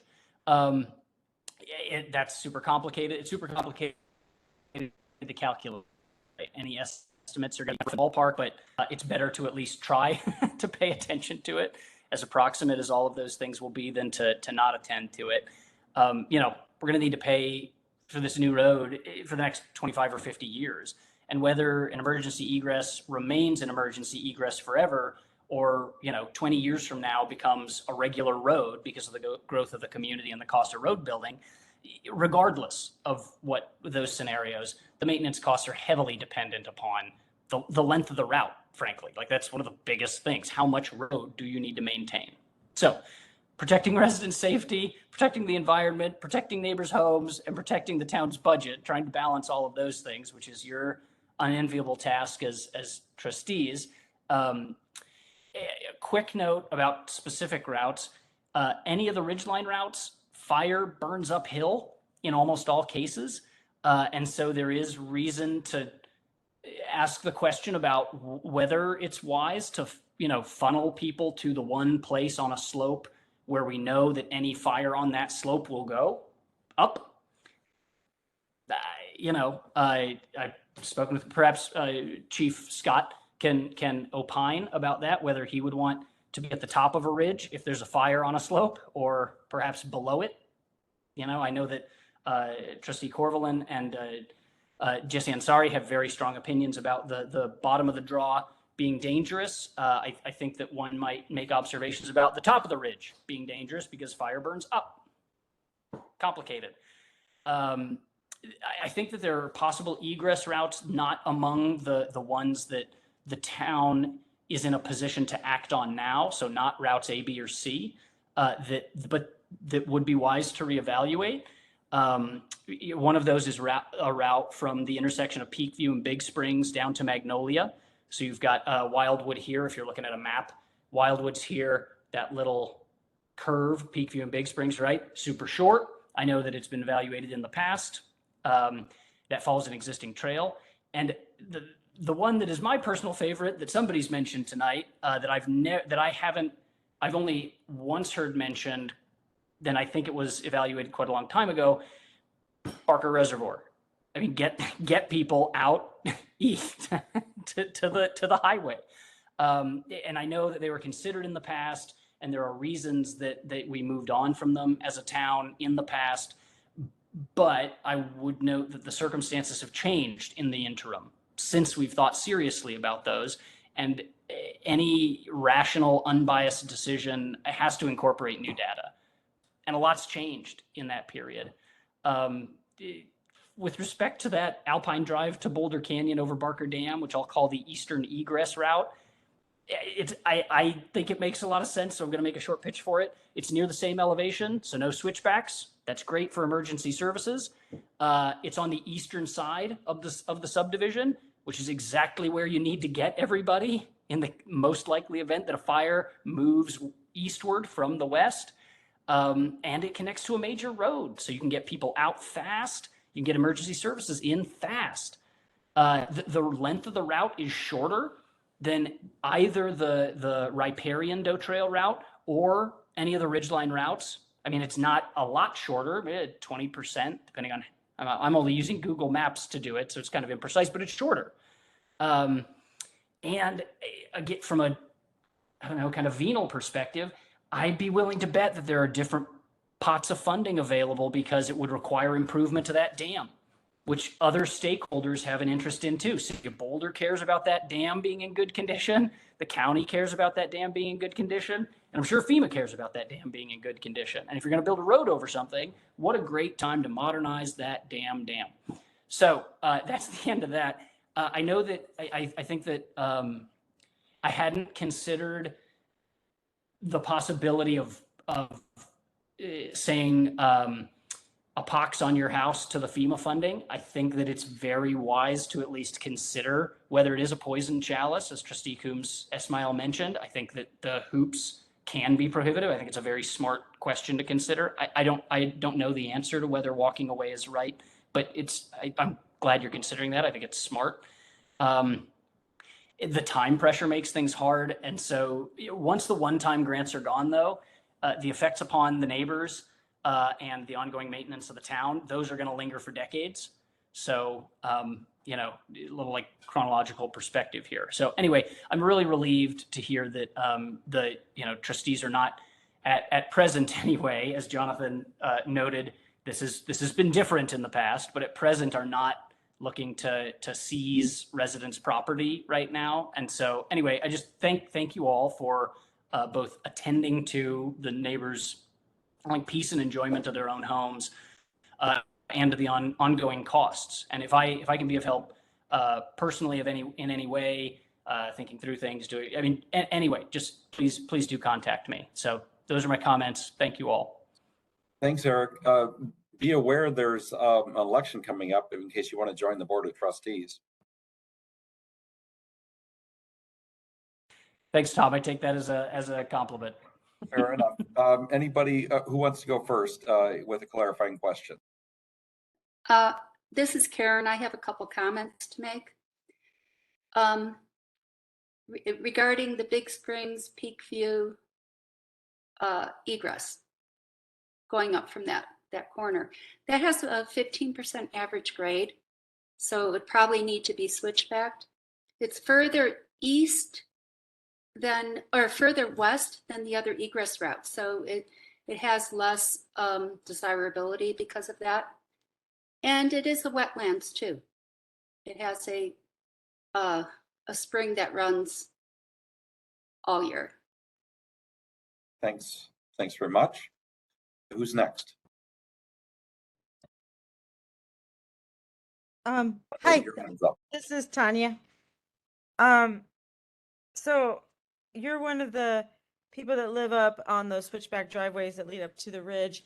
I'm wondering if, because you were thinking that the ridge seemed like a dangerous place to be in a fire, have you hiked along there where they initially did some fire break work in those clear cuts, and have you been up there recently?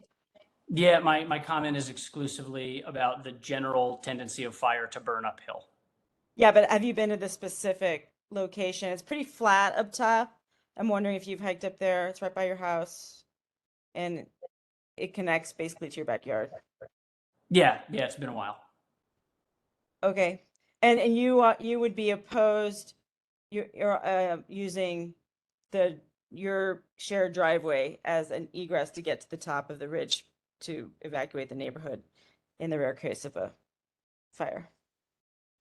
I think there are a lot of considerations to balance, and I don't think it's a good idea in general for a municipality to confront residents with the need to surrender their property if there are other solutions. And I'll also note that a couple of the comments that have been made tonight seem to suggest that the residents of Big Springs should gang up on the people who are who might want to maintain the peace and enjoyment of their homes. And a couple of those folks have already over the years gotten their share of harassment and abuse because of that kind of targeting. So when you have a public platform and you put a target on somebody's back to say, hey, you get on the same page. Here are the holdouts, just as you did, Tanya, like, oh, you're one of the people. Are you opposed to this? Trying to just be aware. I don't know that you're doing this on purpose, and I'm assuming that you're not, but just be aware about of the kinds of effects that can have in a small community when you deliberately try to identify somebody and cast them as a problem or an obstacle. It has a deleterious effect upon the social bonds in the community. Yeah, definitely. I'm sorry, that's not what I was trying to insinuate. I know I can see that you have a lot of concerns about egressing out and the different routes, and I'm just wondering if you've had an opportunity to walk all the different routes in question that we're talking about tonight. Yeah, it's not all of them. No. Okay. Okay. Thanks. Jonathan, anything for Eric?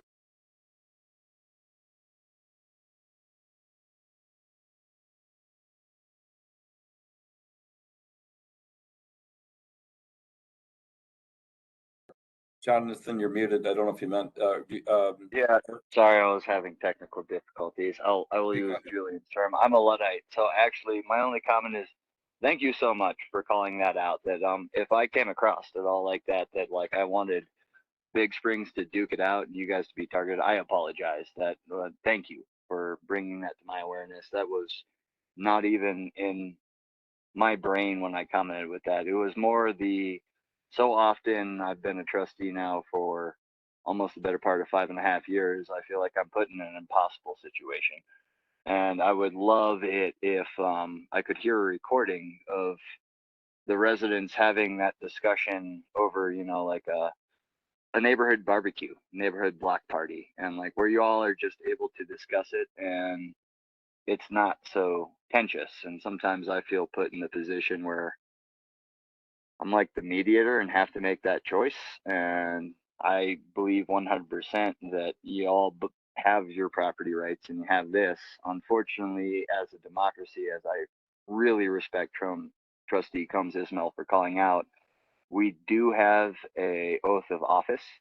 We were elected to essentially get past the tyranny of the mob and find what that majority is. So if I made that comment and anyone takes it as me saying like, hey, gang up on these people, not what I meant. And I so appreciate you for calling out that dynamic. So thank you. Thanks, Jonathan. Let's avoid barbecue as well as a stage 1 fire ban. Nah, just propane, Tom. Eric, what say you? Oh, yeah, no. Oh, sorry. Other Eric. Go ahead. Go ahead, Trustee.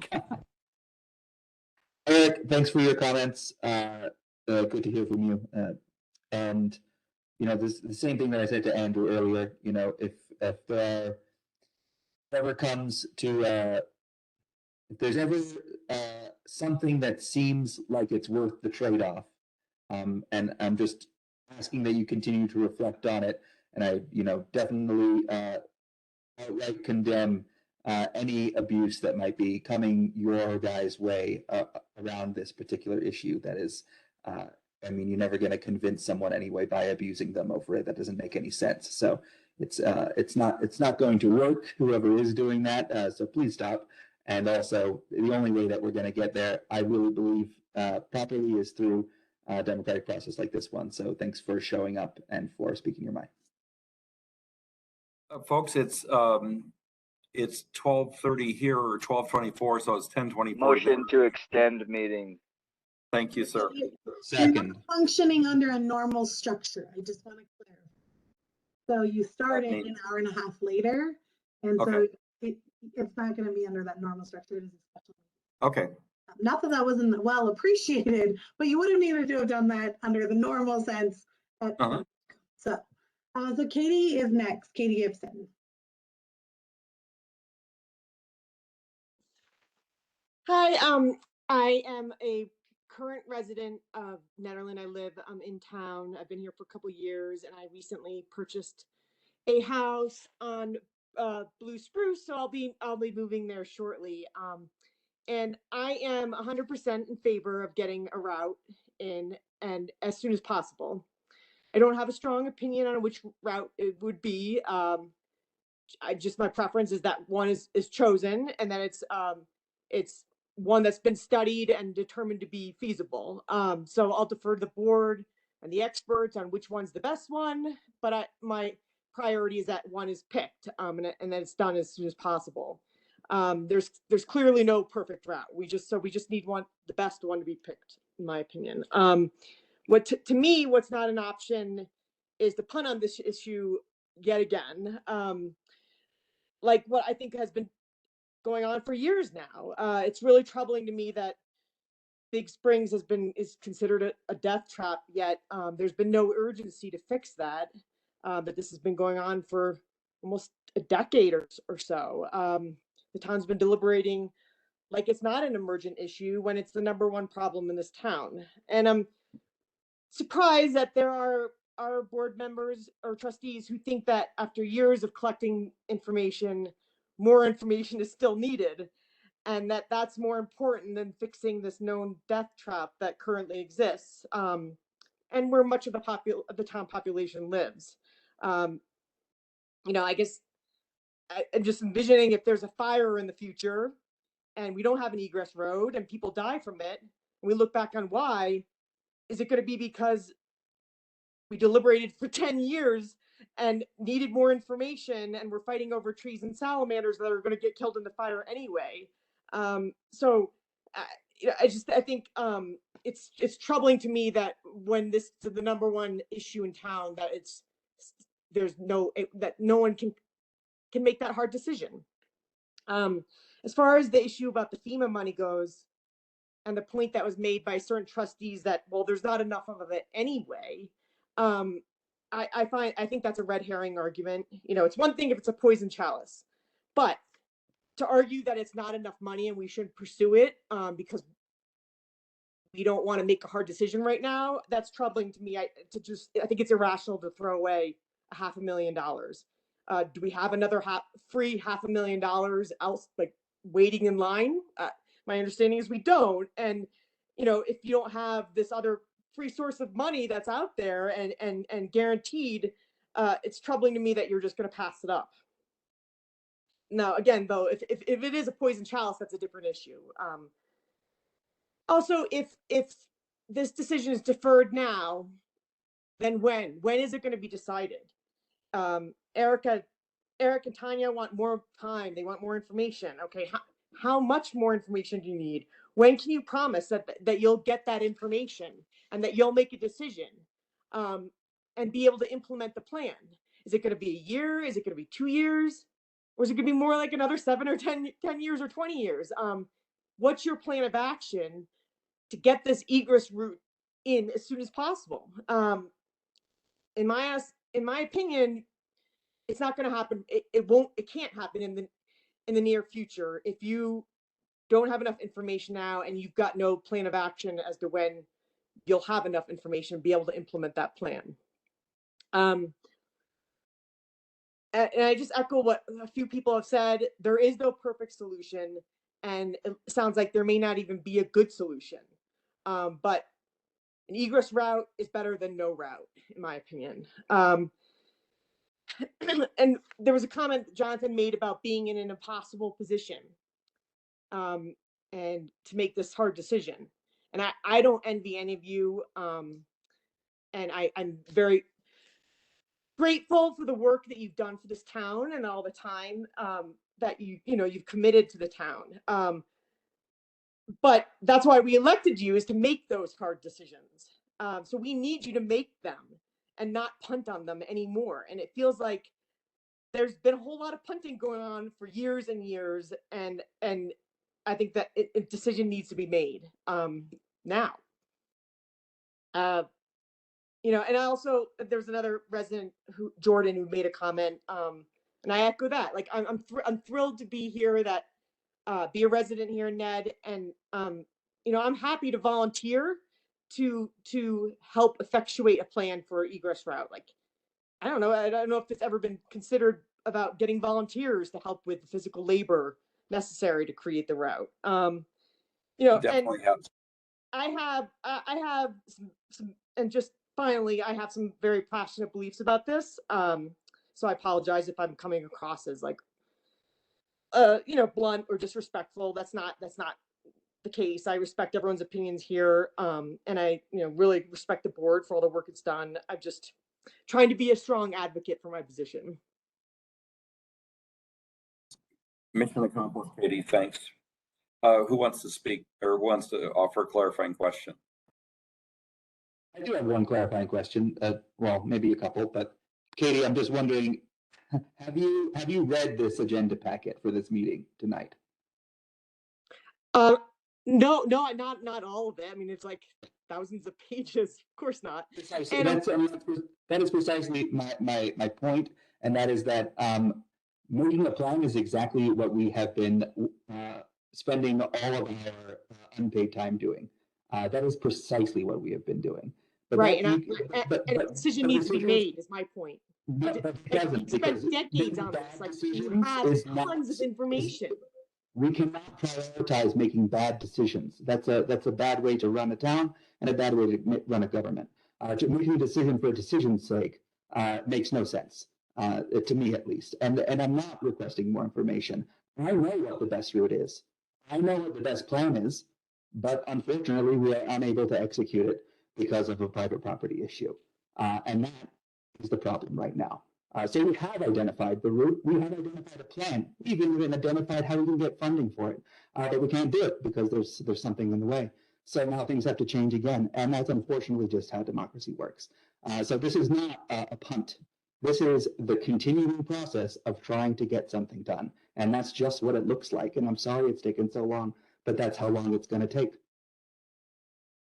Yeah, well, I mean, if you take a step back and you look at it, it's absurd that's taken a decade to get this accomplished, and it's still not accomplished, and there's no plan. $500,000 is a pittance today. I mean, probably can't even get somebody to roll out with a shovel for $500,000. It's just not what we think it is. And every route that's been analyzed has cost way more than that. Not to mention we have to somehow come up with a match that the town doesn't even have the money for. So a lot of this conversation is moot anyway. This is the thing. It's a challenge. This is a huge, challenging problem for the town. It is, you're correct, absolutely correct, the main problem for the town. But I do think that it's a mischaracterization of this conversation to say that anybody is suggesting that we do not build an egress or do not solve this problem. We've come up with many different solutions that have proven to be bad options or impossible options, one or the other. And we need to keep on finding the one until it works. I mean, that's what we're all here trying to do. I can assure you that, you know, and not to mention 3 of us live in this very neighborhood and have done for some time now, that this is deeply frustrating for all of us. And it is, it's not that we can't make a hard decision, it's that there's no decision to make yet until we have something that's actually feasible and that can be done. Thank you, Trustee Coombs Ismail. Does anybody else want to ask a clarifying question before we go on to the next caller? My only you go, Karen. Oh, okay. This is Karen. Yeah, Katie, thank you so much for logging in and presenting your viewpoints. I really value those and appreciate them. My only comment was to thank you for your comments, as I really appreciate all of your comments as much as a trustee member. Sometimes that comes across because we're the ones kind of filling this role, forced into it. That it can come across as harsh, but I 100% agree. A decision needs to be made. I would also like to second and agree with everything Trustee Combs Ismail just said in defense of this board, this town staff, and everyone who has worked on this project. This is not a matter of your town, your trustee members, your fire marshals, free administrations trying their best.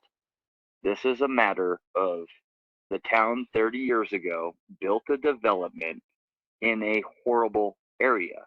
And for every expert we have hired for damn near $550,000 of studies, 10 years of discussing 3 different administrations, 2 different fire marshals, let's see, 3 different Forest Service managers that we have worked with in partnerships for the potential options that involve the Forsyth 2 project, 3 different lawsuits by the East Magnolia Forestry Group against the Forest Service project that has stalled that for the better part of 5 years.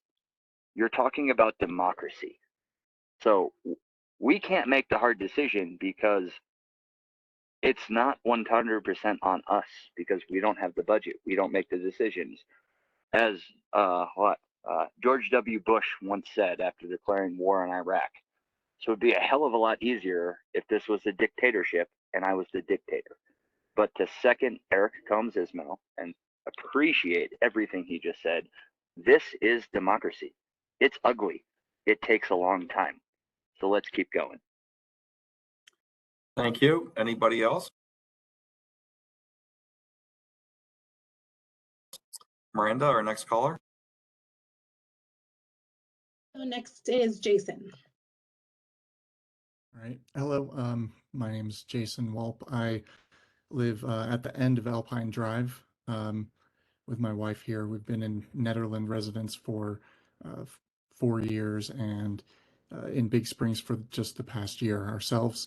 I would say, wanted to share, the Department of Homeland Security says the dam is not an option. So, I mean, unless we want to build a magical bridge like they did over the Hoover Dam, that's a pipe dream, really.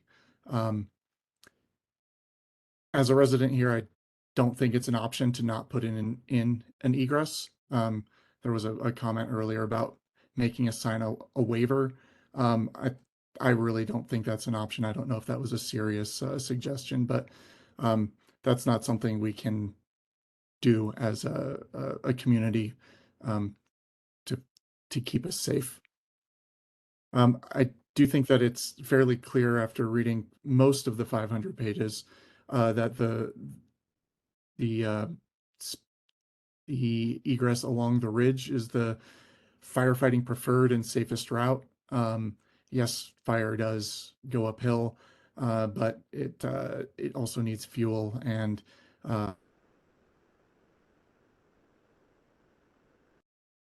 doing the clearing work that has already partially been done and planned there. Looking just at the image with the routes A, B, and C, what is it, 60-70% share a common portion, right? What I want to know is what work can we do if we make a decision to begin that work on the common portion, and while we figure out what might be done in, listening and walking this very area myself frequently here, and going in front of, behind, and around my neighbors on Doe Trail. The work that would need to be done to the current private road, cutting a new road for Route A, that to me it feels like an incremental amount of work to be done that does not infringe on private property, and also does protect the majority of the wetlands. And I do also want to echo the comment earlier of, in a fire situation, none of the animals and trees that we've worked so hard to protect may be there anymore. So that's really what I wanted to share here. Thank you. Thanks a lot, Jason. That's very, very thoughtful. Trustees, any questions?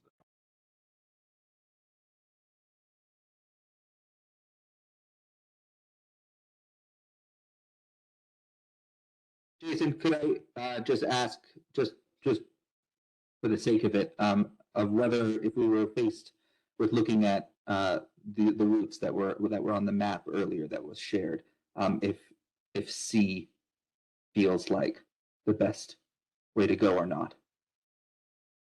You know, not having an exact plan written up, I do think that it poses some challenges, but I would definitely be in favor of that route. Like I don't, that is to say, I don't have any objections to it versus Route A.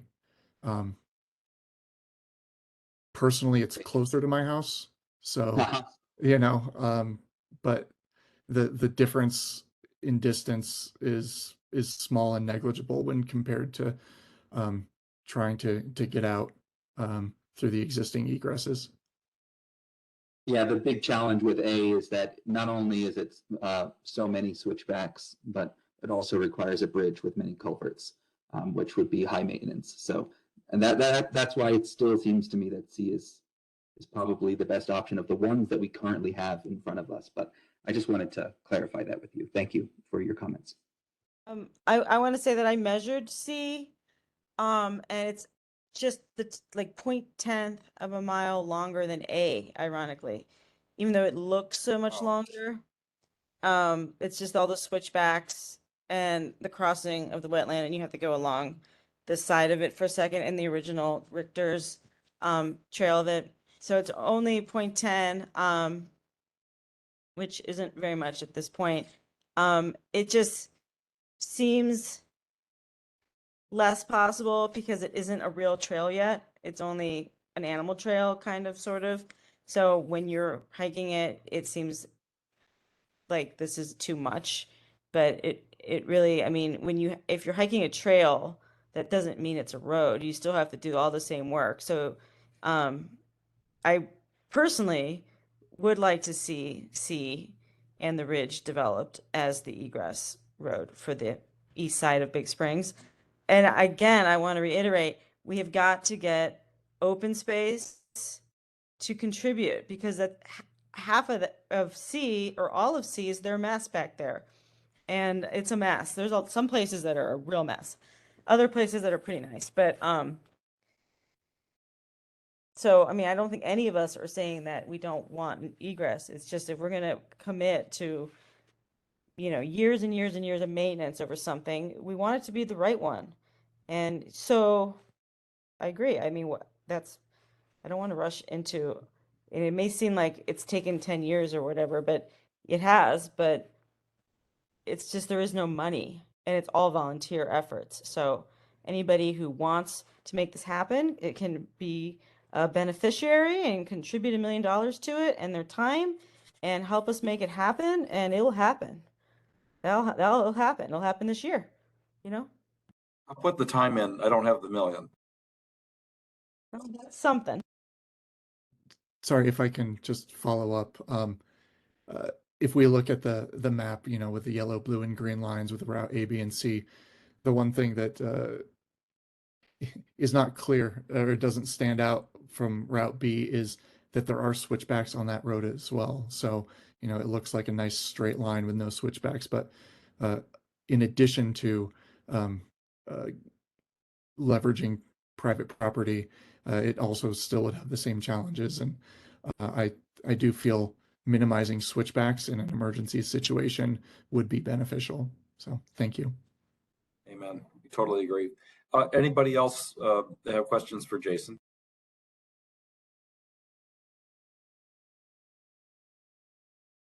So next is Joseph. Is Joe still on? Yep.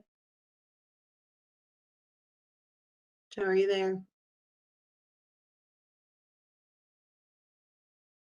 It looks. He's off mute now. Go ahead, Joe. Okay. Oh, we can't hear you if you're talking. Do you have a way of calling in, Joe? Joe, are you there? Try the chat window, Joe, if you're still there. The chat window is not open. We don't have the chat open during Board of Trustees meetings. Give us a thumbs up then. Or we could go, Kathleen Chipai has raised her hand. We could go to Kathleen, and Joe, I can try to work with you on your audio issues. Kathleen, go. Kathleen Chipeye, 30-year resident, East Magnolia, 18-year business owner. I sympathize with everybody in Big Springs over this, especially the private property owners. But I'm most disturbed at how few of them knew about this meeting and how last minute, again, this meeting was. It's a problem that everything comes before us as I need a vote tonight, I need a vote tonight. And I think, and I always hate grant money because there's always fiats that need to be met that our town doesn't have the capacity or size to meet a lot of them. So, and I can't stand grants. So I'm for skipping the FEMA thing altogether, and I'm also for, if you guys want to go for continuing research money, I have no problem with that. I think that's in the best interest of the entire community. This is the top situation at the hands of the Board of Trustees. I sympathize with all of your positions. I like most of what I heard tonight from most of the trustees. And I just want to say that I think that there needs to be better communication.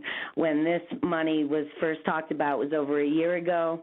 I feel like everyone in Big Springs should have been notified via postal mail that the issues at hand and been presented the option to work on this. And I don't understand how a year has gone by and now all of a sudden tonight a decision needs to be made. I'm just sick of this. I'm sick of the pressure that it puts on the people. I'm disappointed that people like Jessie Isnari didn't get to be included in the agenda, quite honestly, for more comment than what she gave, because I know she's been on top of this for a long time and participating for years, and Tanya's been participating for years, and I think nobody doesn't want to figure it out. And like Jonathan said, there's no good way, and things weren't done right to begin with, but there is a better way. And I'm completely against moving with what is being called Doe Trail. I've just heard too much negativity about it, and if it was called possibly a death trap, who wants to take that? Who wants to take their family out a possible death trap? I think the Ridge, I think C is a better option, so we don't have to infringe on private property owners' property rights. And again, I think that could have been a possibility had the town handled it properly, but there's no communication with the residents. And how I heard it went down is the town went up there and started looking at the area and then basically said, well, if we need to, we're going to take the land. And that's not a good way to come at property owners. So again, I think communication breakdown, and that's my main concern about this whole thing, and preserving property rights while at the same time trying to save lives. But we all do know that you're probably not going to save much if there's a real fire up here that hits any of our homes. We're all at the same risk. And so I want to thank everybody for their input. I'm sad that we didn't get to hear from more people in the neighborhood, and I'm going to bet that most of them have no idea. And I was disappointed that the email from town said, if you know somebody who might be interested in this subject matter, forward this email to them. This is one of those meetings that everybody in that entire Big Springs area should have had communique from the town of Nederland directly, and an invite and better data, because there's a lot missing from the massive packet. Thank you. Thanks, Kathleen. I appreciate it. You're right. Before long, we might all be East Mag residents if once this thing is punched through and we have to run for our lives. Does anybody have any questions, clarifying questions for Kathleen Chipeye? Kathleen did hang up, and so she would not respond to any. Not saying you can't ask them, but obviously Kathleen would have to call back in. Fair enough. Joe Marriott, are you here? And Yeah, can you hear me now? Yep. We got you now. Oh, great. Sorry about that. We had a little technical difficulty. Yeah, my name is Joseph Marriott. We also live in the shared driveway. I think there's been some kind of huge communication gap here because I had one in-person meeting with the fire chief that was 10 years ago, and a couple of emails we sent with some concerns, and nobody has got back to talk to us. You know, we just even pushed and had a meeting just recently with the mayor and, you know, a few of the trustees. So, you know, we were actually surprised when we found out that our driveway was even under consideration, and I realized it's been going on for like 3 years. So, and a lot of people have walked by, so, you know, I just say, well, look, we don't bite, you can come talk to us, and it's, you know, it's okay, you know. So one of the things, you know, I've only been sort of figuring this out for the last week, but, you know, one of the things that came to my attention is that in the TUFA analysis that it says it's going to take 10 minutes to get from basically one side of Big Springs to the other. So, you know, with the wind speed here, you know, maybe we have to realize that, you know, this exit to the west is going to be overrun by fire anyway, and moving the exit east and west might not make much difference. The scenario that comes to my mind is basically, you know, 85% of fires are started by people, and, you know, it's going to be somebody's house where something happens. You know, a barbecue tips over. You know, in the last few years we had a hash oil explosion and another guy with explosives. So if you think about this, if, you know, normally the fire department, we have really good people, and I think, you know, if the fire is further away, we're probably going to get enough notice to evacuate. And what the case we really have to worry about is where, you know, some house starts on fire in Big Springs when the wind is blowing from the west at high speed. And if that's the case, well, everybody downwind of that fire is going to have to evacuate with, you know, some fire on both sides of the road, whether it's the egress road or the regular routes. And to me, that makes the, you know, the egress that's upwind of the fire more valuable than the one that's downwind of the fire. So for me, if I have to get out of here, I'm on the west end of town.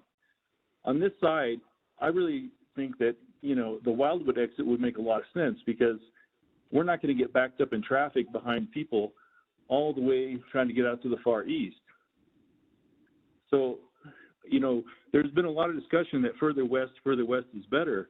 But the truth is, you know, if you go west, you're going to put more people downwind of the fire. So the other thing that I've done recently, I've been involved for about a week, is I found an evacuation simulator that was put out by FEMA, and I've been running a few scenarios. And what's interesting about it is you can put roads in where you need to, and you can run it.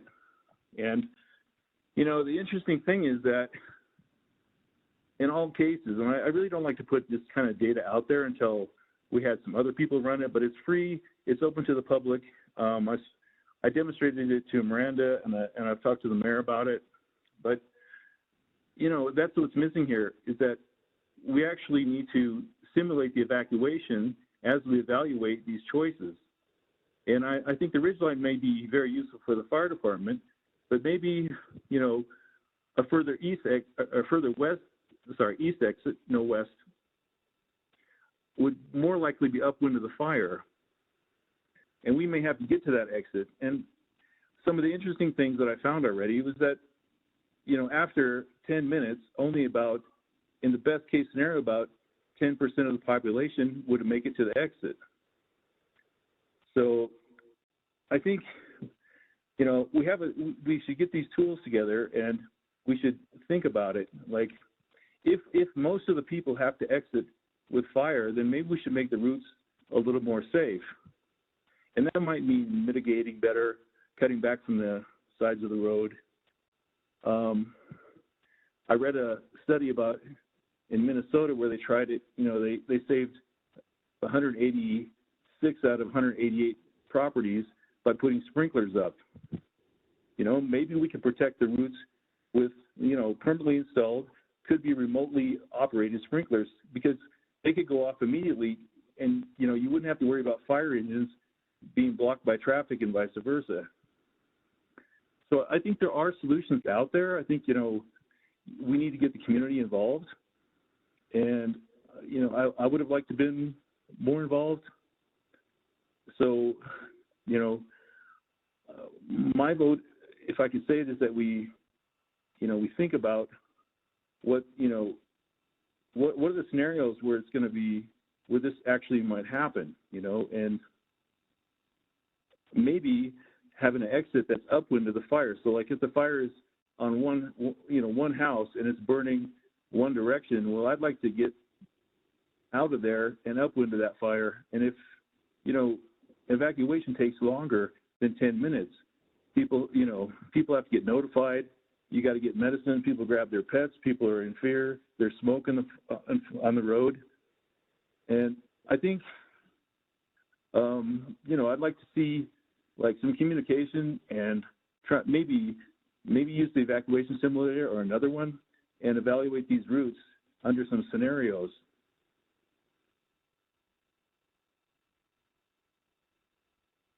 I can't hear now. Thanks, Joe. When you ran your scenarios, quick question, did you run the different routes, or how did you run the scenarios? Yeah, well, so, I would say I had to learn this tool in a hurry. So, take this with that in mind. So what I did is I started off with the few routes, and generally almost nobody made it to the exit. So then I went for like the dream scenario and the fastest evacuation possible. And so I put a road across the dam, a road across the middle of Barker. Let's see, that's 2. I put 3 across the front, 3 across the back. So Wildwood, Ridgeline, and the other one that we talked about at the apex of Alpine Drive and Peakview. So like we have 5 exits, and those 5 exits turned out about 12% of the people got to the exit before the fire would. Now, like I said, I would like that we sort of develop this model and validate it with like the police department and people who have to do the fire department, and get an idea and say, okay, and if it's really true that it might be better to have the exit road in the middle so that people on the west side can get out on the west, and people if I got that straight. So people on the east side, that's my side, we could get out at Wildwood, and then everybody else could use the other exits that are already on the west side. We should really have some discussion about how these exits would be used in a practical sense.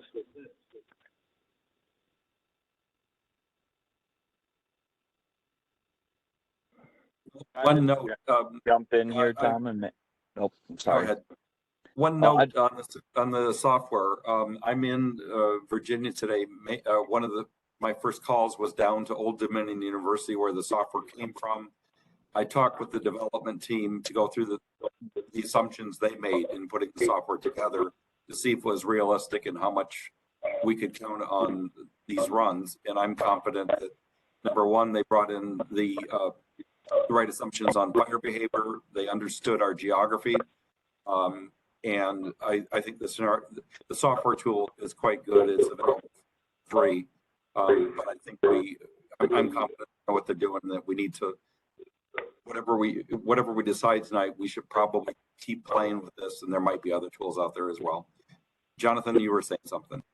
Oh, I was just going to comment. Thank you for those comments. And of any public comment I have listened to for the last 6 years of this Big Spring Egress, I would just really like to thank that citizen for doing their due diligence as a property owner in this area, for having looked at the wildfire behavior, looked at the potential routes, looked at traffic control, how many residents we can realistically evac out of any of these, and based upon what he just gave me, it's in the exact parameters of everything I have received.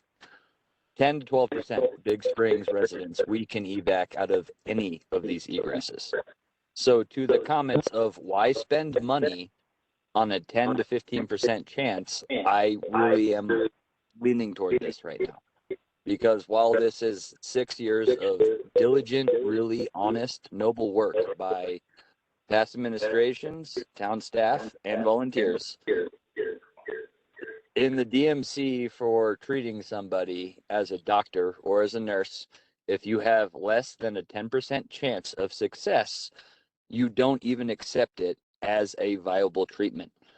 Right now, as this resident just pointed out, at best, based upon all the expertise we have paid for, all the best modeling, any of these routes, we can evac 12 to 15% of the residents of Big Springs.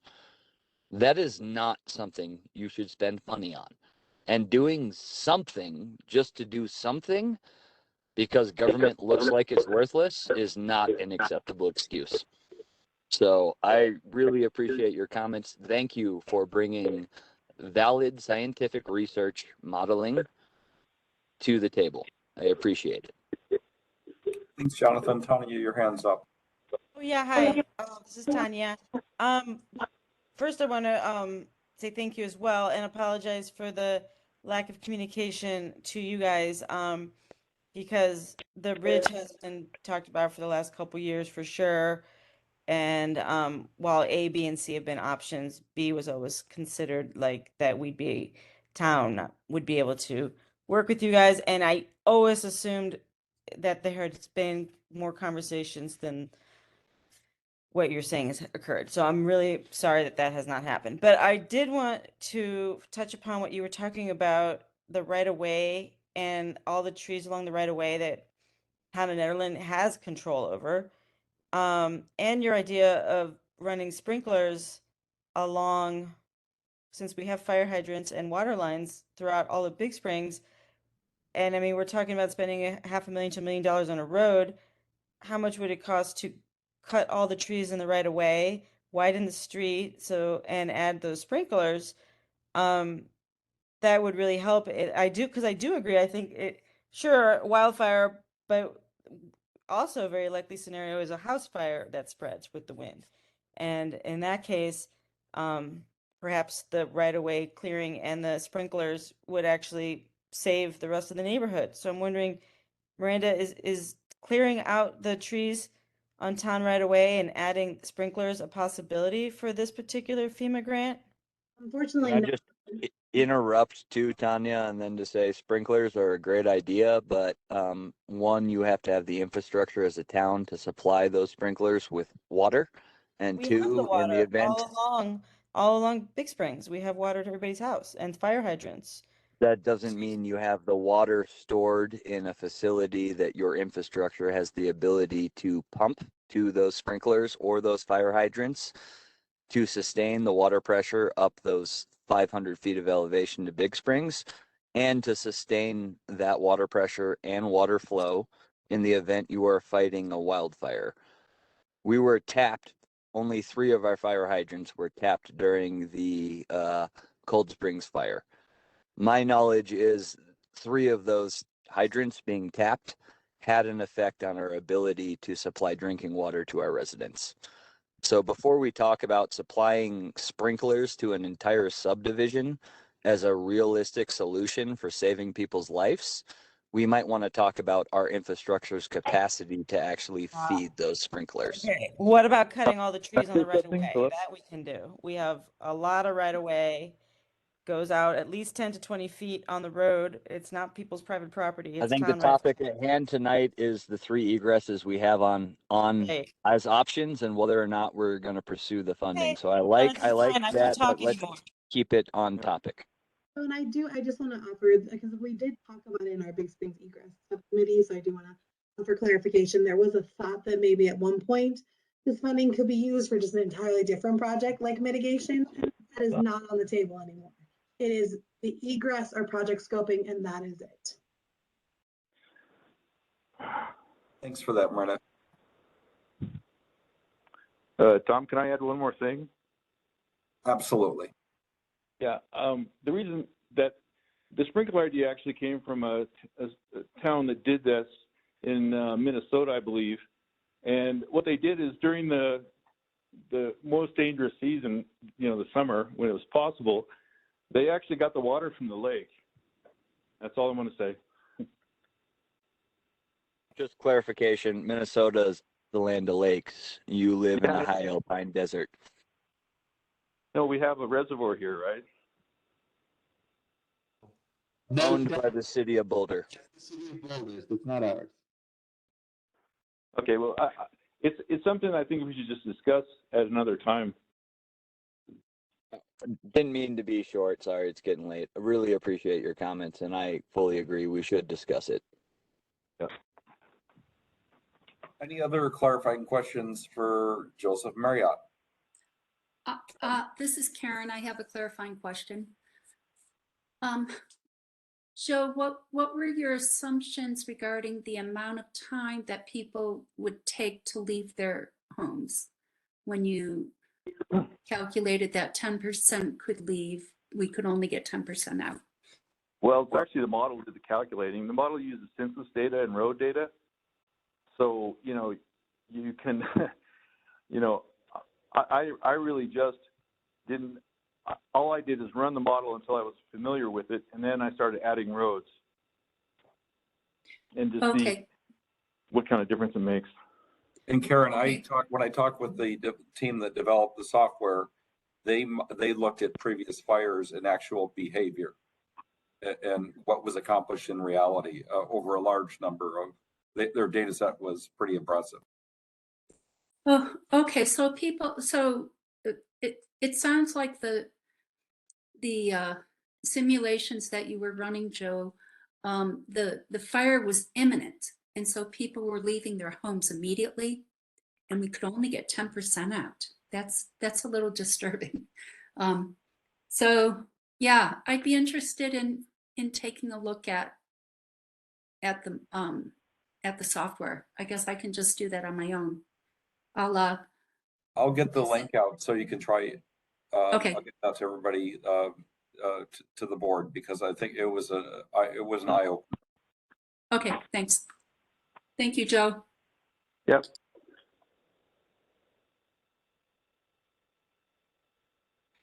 Any other questions for Joe?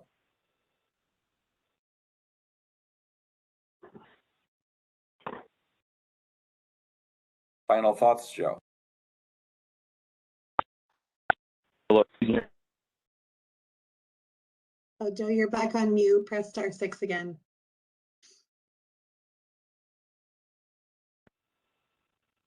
Yeah, I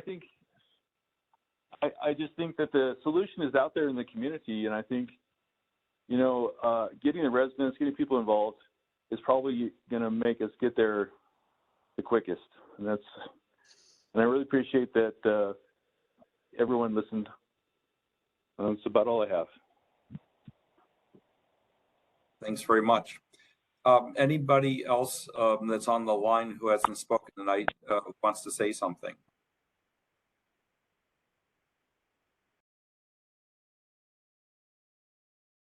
At this point, I mean this morning. Okay, so Miranda, where are we at? Can you lay it out for us one more time? So if the Board of Trustees is ready, I think what you're moving into is a motion. You're either doing a motion to pursue blank egress route, whatever blank is, or you're doing a motion to pursue project scoping, in which case you task it back to me to assess how much that is and what that looks like with OEM tomorrow. Okay, and then, so we'll refer to these, if, as we go through this as A, B, and C. I would refer to it as Wildwood, Ridgeline Route, and Doe Trail. Understood. Is everybody clear? Can I ask a quick question? Oh, sorry. Miranda, when we're talking about project scoping, well, is that broadly defined, or do we have to identify a specific route that we want to scope? It's broadly defined, so it does give us that wiggle room to go whatever route we think is best. Yeah, I do like that. That's nice. Okay, thank you. And just to be Miranda. clear, Miranda, we don't have, with that option, we don't know how much money we would have, and we don't know constraints on how we could use it, right? In reviewing JVA's opinion on probable cost and what they previously gave us for feasibility, I felt like $100,000 is probably about right, and I would say OEM would agree. You're looking at about a quarter of what Nagoose had already kind of allocated to us. Miranda, and you're talking about scoping the three options we have, not a new option, correct? So you could scope a new option. Yeah, right. And we can scope anything. Right. So- you can scope anything. So we could scope the Ridge and Route C per choice. I'm just putting it out there with the $100,000 and get it to a point where then you could pursue for other grants with that. I would want to get it to That's the design. idea with it, is to get it, like, what could you do with $100,000? Well, and I'd have to confirm with OEM tomorrow that that's about what we're talking about. We weren't able to really define the amount because we didn't know where you wanted to go, hence the need for your decision tonight. But we want to get to design phase. To your point, Trustee Corvalon, it's important we have then a shovel-ready project, because that's what hurts us with grant funding and other grants, is that we're never shovel-ready. So we'd want to use this funding to get us there. Like the Ridge route, you're including it. It does have some plans. Is it shovel ready up to the top, and then we could work on connecting it to Route C? So none of them are necessarily shovel ready, but they are close, that they're about that 60% design build out. There's still more that can be done to do the full analysis of, if you're looking at the Ridgeline route, we're talking the driveway and all those components. That's why you don't need to be 100% ready to go, shovel ready under the egress route if you were to pick one.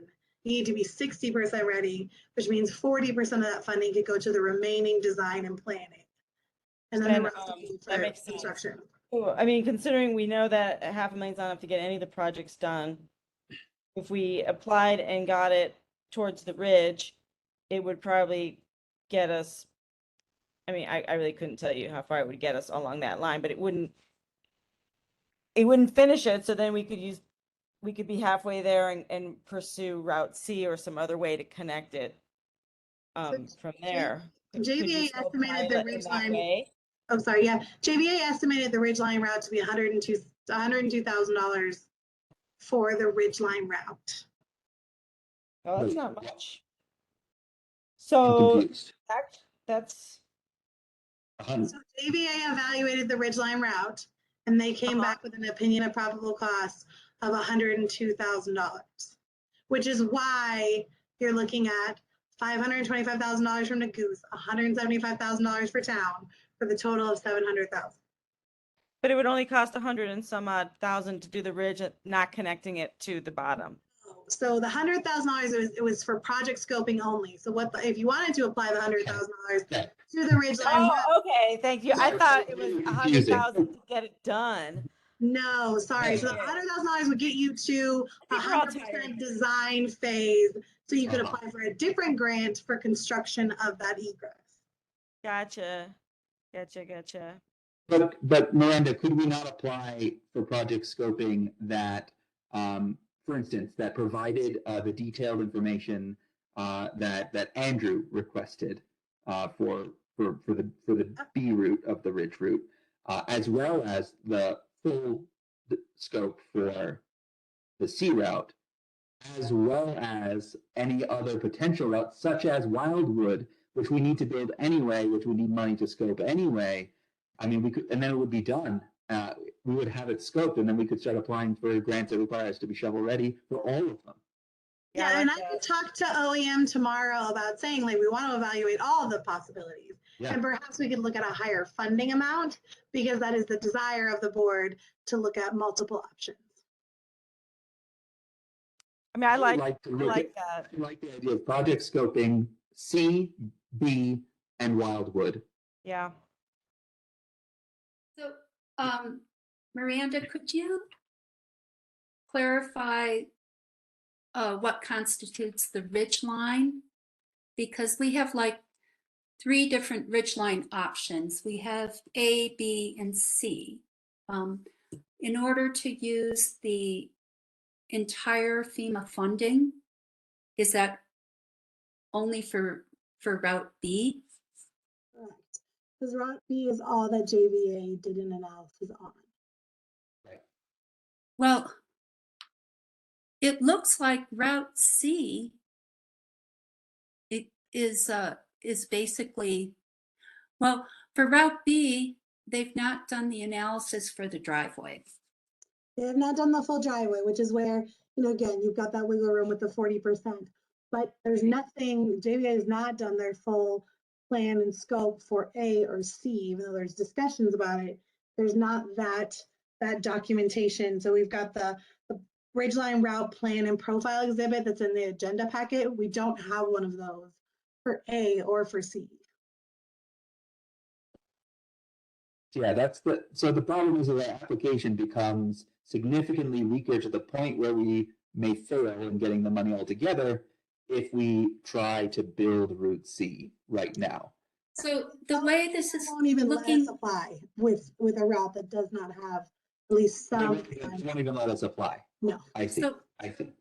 Eric, for the scoping the shared driveway piece, there are two residents on that driveway that are not interested in having the driveway used for egress, not even to scope it.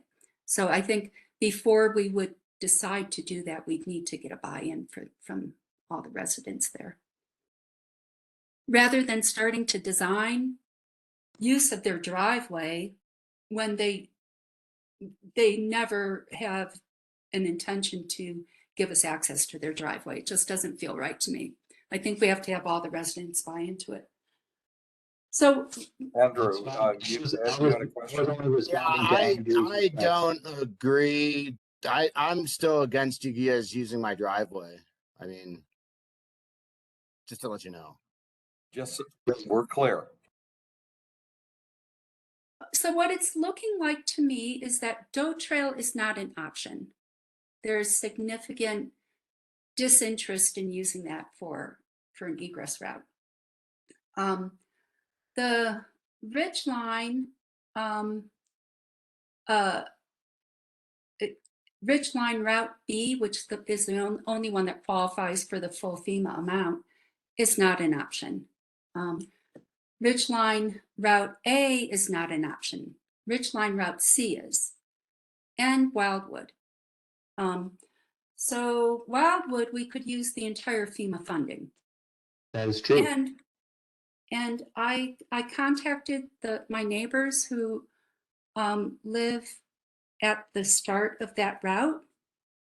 And so they're the ones that would have people exiting right in front of their property.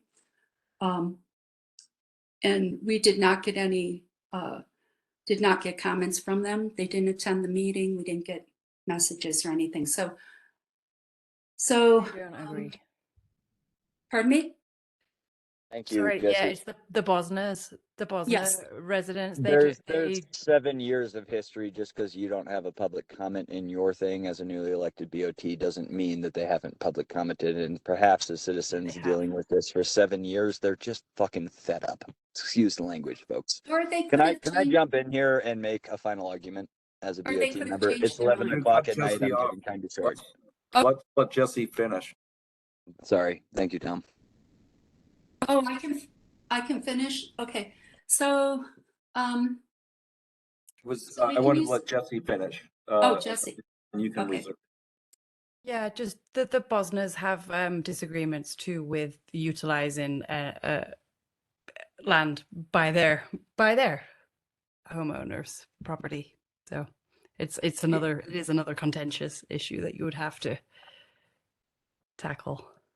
Does Wildwood use private property or does it only use No, the public town of property? Nederland, it wouldn't actually, but it's very close. But they're still not happy.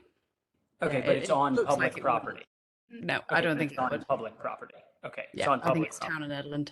There's a 5-foot easement. Town of Netherlands property lines are a nightmare. So technically they have an argument. They encroach on public property too. Yeah, That's it's private tricky. property too. So, so we can use the full amount for the Wildwood route. And we do know that we want a secondary egress that's more to the west than the Ridgeline one. So I'd like to make a movement that we, a motion, thank you. I'd like to make a motion that we pursue the 525,000 FEMA funding to build the Wildwood route. Excuse me, Mayor Pro Tem, do I have a chance to comment on discussion before a motion is made and present final arguments? You sure do. Point of order, go ahead, Jonathan. So fundamentally, I'm struggling tonight because there's two discussions happening.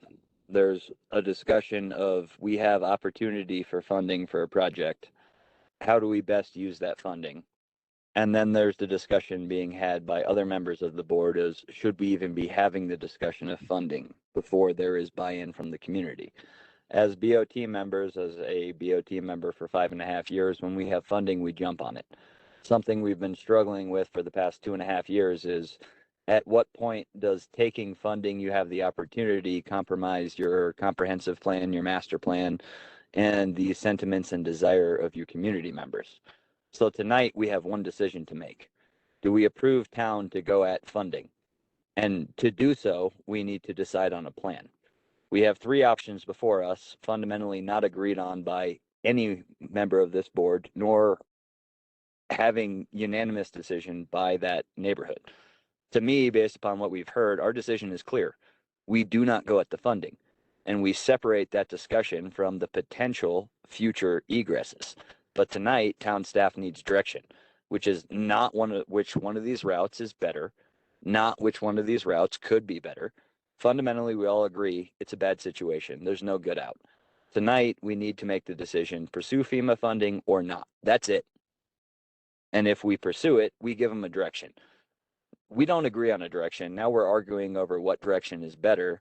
So if we want to be responsible as a board, we punt on providing FEMA funding. That does not mean we punt on this.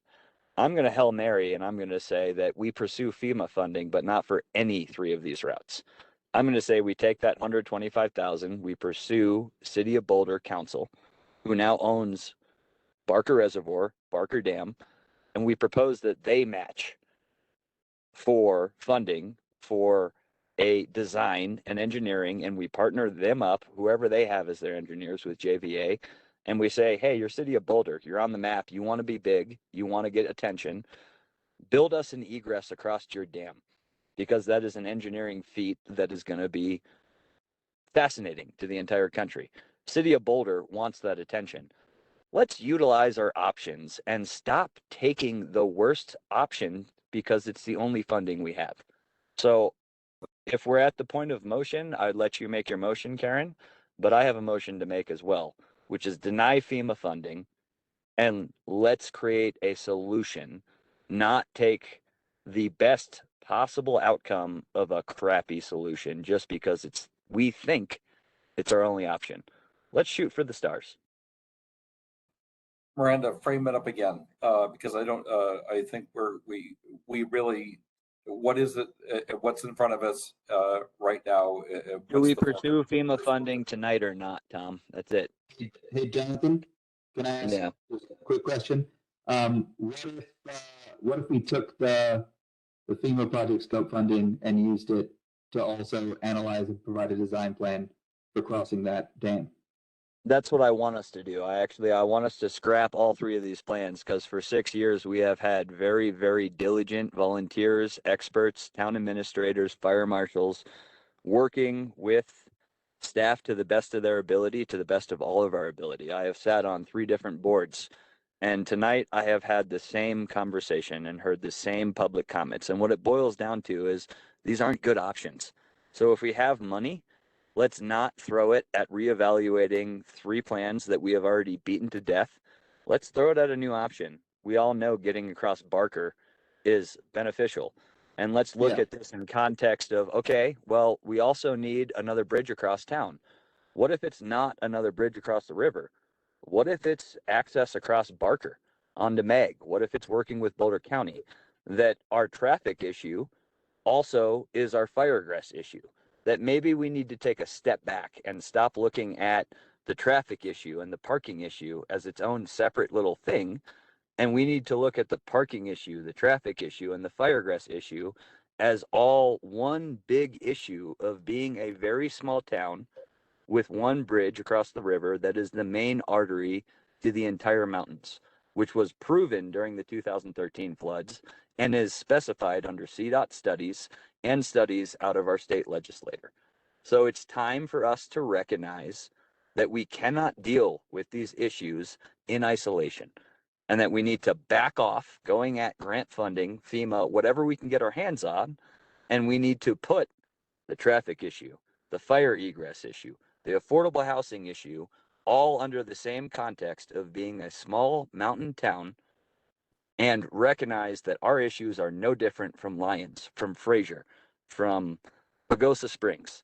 And it's time that we stop dealing with these issues as separate issues. And I know that government and democracy, red tape and bureaucracy demands that we deal with them as separate issues. But until we can put them all in the same box and recognize that the solution to traffic flow through Nederland and the fire egress is a road across Barker Reservoir, that we're going to be beating the same dead dog. And whatever solution we come up with and approve will not actually solve the problem. It will just be government doing something to do something. So that's my closing argument. I mean, that's what I'm saying. There's, Eric's hand is up as well as Tanya's. Point of order, which way do we go? Well, there's no public comment anymore. Public comment. Yep, sorry. If I know that there's a question about Department of Homeland Security. Tom, Miranda, you have my email. If that's a question, let's talk about it. Deal. Tanya? Oh my God, you guys. I would love that, but have you guys hiked the trail around the cove to get to the dam recently? Are you proposing a bridge over the cove to the dam? I mean, like, it's kind of the same nightmare. I'm proposing that you look up the construction of Glen Canyon, that you look up the construction of the Eisenhower Tunnel, that we in the state of Colorado have 2 of the top 10 architectural engineering feats of the 1990s worldwide. I'm proposing that we have the city of Boulder, who owns our local reservoir, that is willing to partner with us, that maybe we stop seeing ourselves in isolation, and that if we ask the city of Boulder, can you work with us to provide an egress, they're going to see that as an opportunity. Yeah, okay. So let's get back to where we're at now. So that means we could probably all be in agreement to just go for funding to scope out routes, including a bridge. You do have a motion on the table, though, that you need to address. Well, then I had a question related to that, Miranda. How well are those plans, those Wildwood plans, to send in for a grant? I don't, I have a hard time voting for it because I haven't walked that route in 10 years. I haven't read any of them by I've biked on that trail that goes, but don't know the exact route that they want to use. And so it's hard for me to make an educated decision on that. Fair. But what do you think the chances are of them accepting the plan that you have for that? Does it seem pretty good? I haven't read any of the plans, but I would say Doe Trail and Wildwood probably more so because there's a lot more historical data for those versus the original. If that's obviously the desire of the board, then that's what I'm taking forward. But Gotcha. I hear you. for I the wish I had walked it, the actual route. I wish we'd had time to do a proper field trip on this. So we could really make educated decisions, not based on Google Maps. I am not ready to vote yet, on that motion. I am more personally leaning towards a different motion. You could, if someone, so Karen, you could withdraw we your do motion or that? seek a second. Yeah. So I walk the trail quite a lot because I live on Wildwood. And, what I've heard from the residents in Big Springs is they really want to get a way out in case of an emergency. And they'd like to have that sooner rather than later. We heard that loud and clear. Yeah. Yeah, and just talking to people, they're worried about a fire. No, I understand. I just don't know the route, so I can't advocate for a route that I'm not familiar with. That's my problem. Okay. Well, and perhaps we could perhaps we could walk it and then all get our headlamps and we'll meet at the trailhead. No, And continue the meeting there. I prefer Wildwood over Doe Trail, that's for sure. Was there a second on this motion? Okay.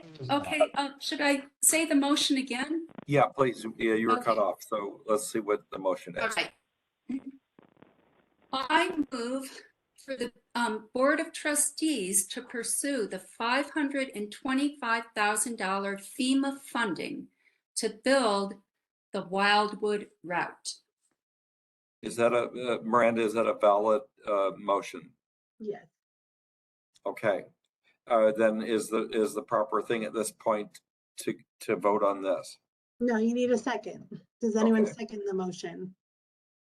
I'll second the motion. And then Macy can call the vote. Okay. Okay.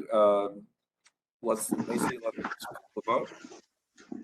Mayor Pro Tem Mahold, Yes. Trustee Kim Ismail, No. Trustee Baumhover, No. Trustee Corvalon,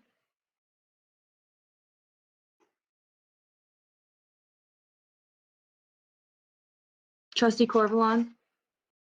All right, I thought I was no. Thank you. And Trustee Blakemore. Yes. Thank you. That motion does not pass. So someone else can make a motion. Motion to direct staff to deny FEMA funding opportunity, pursue scope of work opportunity for a proposal to run an egress across Barker Dam. I don't think, Trustee Baumhover, we have to deny the FEMA funding. I think Okay, well, so apologies. A motion to direct town staff to use FEMA funding to scope new egress across Boulder Dam, working with City of Boulder staff. So can I just ask a point of clarification? I think there were discussions about making that a larger scope and scoping many routes. Are you looking to just do the one, or do you want to open it up to many routes? I honestly, this motion is to dismiss all 3 current routes that we have planned based upon 6 years of studies that have not gotten us a consensus, and a consensus that none of them are great. I would like, if we're going to spend money, I would like us to spend money on a new opportunity. So I'm motioning to spend money to actually fundamentally look at, can we build a road across Barker Dam that is reaching out to Homeland Security, City of Boulder, and let's look at this. I'm going to just do this formally. I kind of feel like I know what the answer is, Jonathan, but I'm going to formally ask if you would accept a friendly amendment to that motion. 100%. To Yes. add Route B of the Ridgeline and Wildwood to that scope. I'll add Route B. Fundamentally, Wildwood is not a functional egress. I lived in a house that is right there on that egress. I have walked that egress. We don't need to build an egress there. If you have a 4-wheel drive, you live anywhere around there, you're going to drive that in the event of a fire anyway. It provides an egress based upon the same software that we heard that has a 10 to 12% chance of evacuating the residents. Wildwood is not an option, not because it's not an option to bulldoze it in, not because it's not an option because it's most cost effective, most logical. It's not an option because it does not actually provide an egress for 60% of the development you are trying to evacuate. I'm just trying to get as many projects in there as possible to get as much money as possible. So I mean, I agree. I am good to have it. inclined to look at Route B. I really want people to stop talking about Wildwood because it does not provide any safety for the residents. And as Jesse pointed out, the residents surrounding that area are in complete opposition to it, the same way that the residents we heard from tonight are.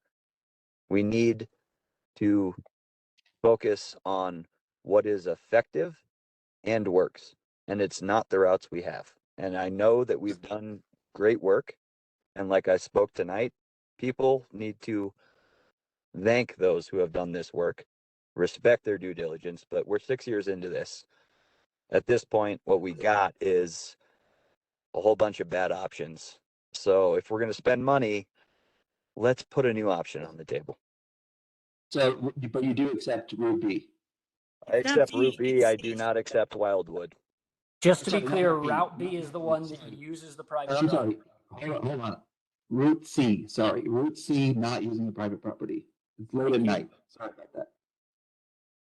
Sorry, it's been Route B or Route C before. Looking at it again tonight, yes, I accept Route C. I Route C. do not accept Wildwood. Okay. It's not an Will option. second that motion, Jonathan. I would will second Let's that. do the, is the motion clear enough, Macy? And Can you make the motion? Yeah, remake the motion, Jonathan, with the friendly amendment.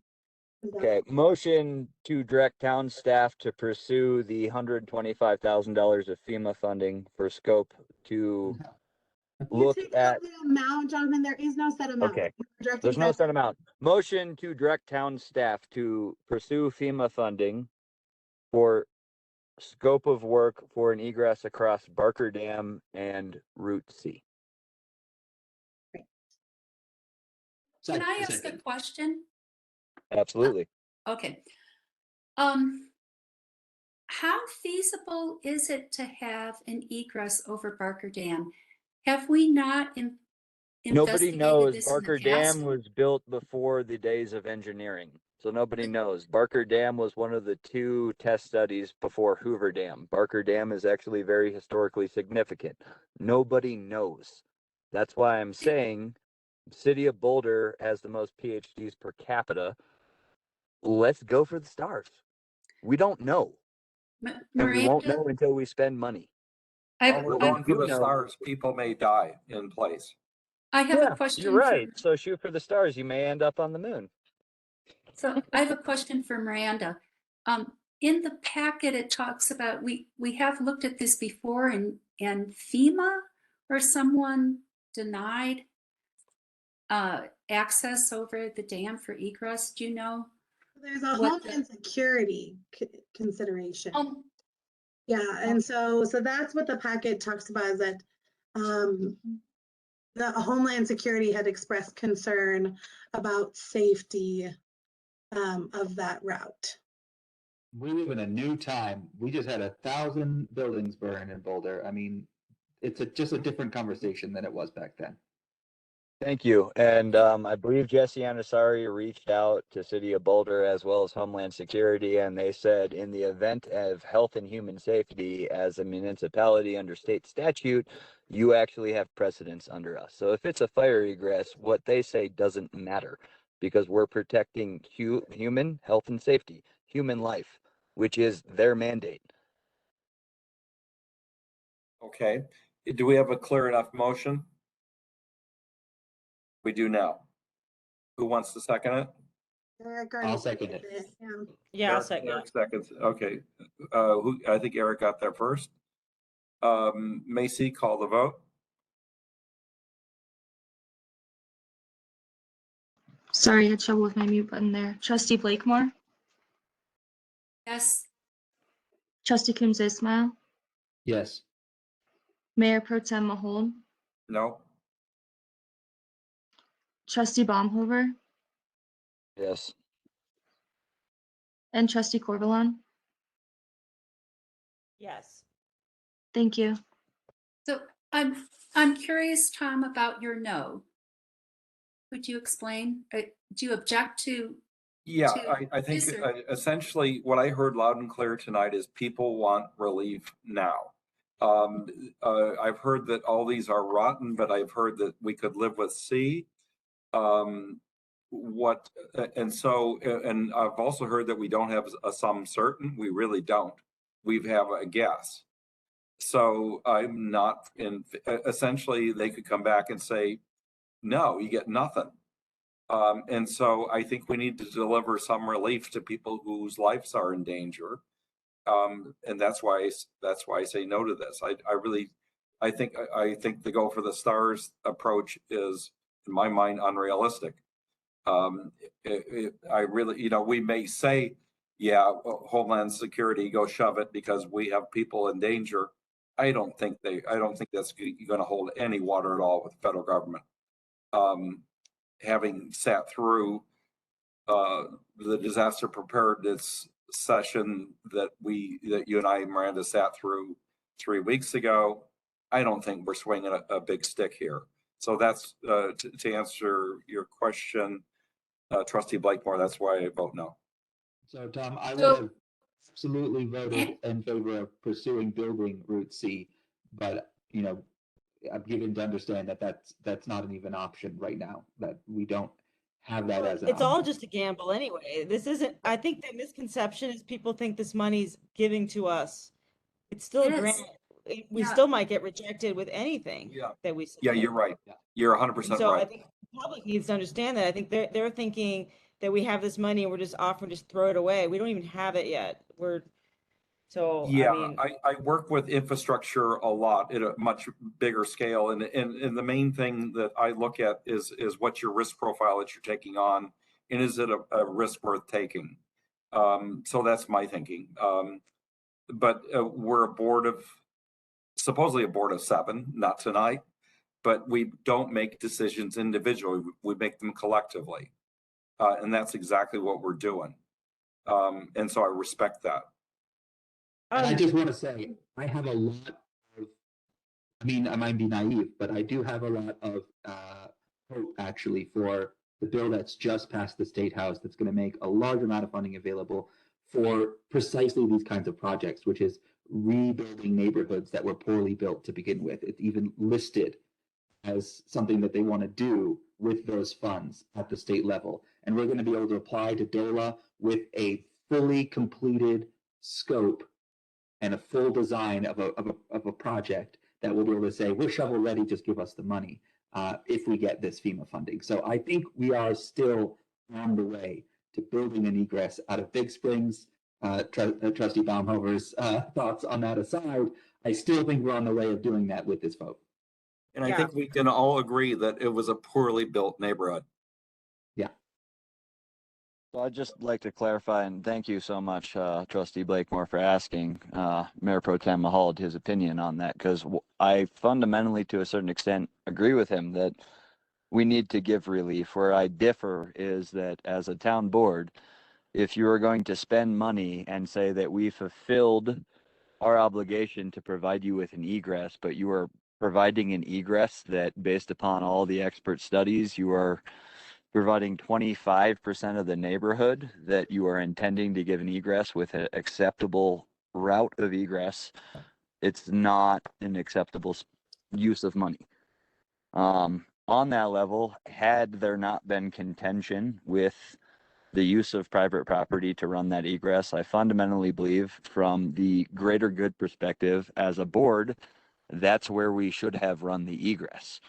I also struggle with an issue that when it comes down to a lot of the time as elected officials, we are asked between pursuing the greater good or defending individuals' constitutional rights. And I believe that this is an argument that is actually profoundly in the forefront of our country right now, and something as a society we are working through figuring out as a society what means more to us, the greater good or individual rights.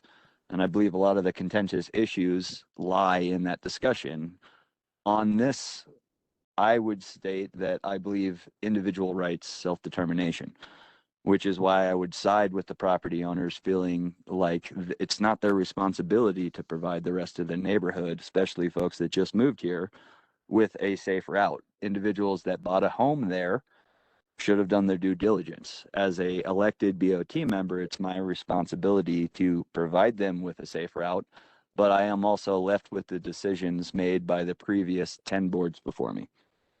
So I agree, we need to provide them with relief, but if you provide relief that when push comes to shove doesn't actually fulfill its purpose, well, then you've just given somebody a dud, and they're depending on that dud to save their life.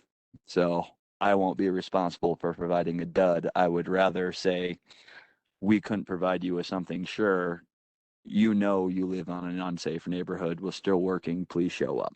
So I appreciate you guys hearing my comments. I didn't mean to push anything, but it's been 6 years we've been debating these routes and we haven't moved anywhere. So let's bring something new into the picture. When it comes to I shooting for would the still stars, think Tom, that the I Ridge Route appreciate it. C. Go ahead, Tanya. I think that we're going to study the feasibility of going over the dam, which a lot of people want, and let's find out. And we're going to study the feasibility of Route C to get to the Ridge. We know the Ridge is really possible. We just got to figure out the line for Route C. So we get all these plans together and the dam, and we figure out which way to go to get funding. So I think this is a good compromise. And I Town think staff, do you have the clarity you need that you that we call this meeting for? Yep, we are good. Okay, mission accomplished? Yes, thank you. I have a Any final- question for Eric. Go ahead. Quick Yes. one.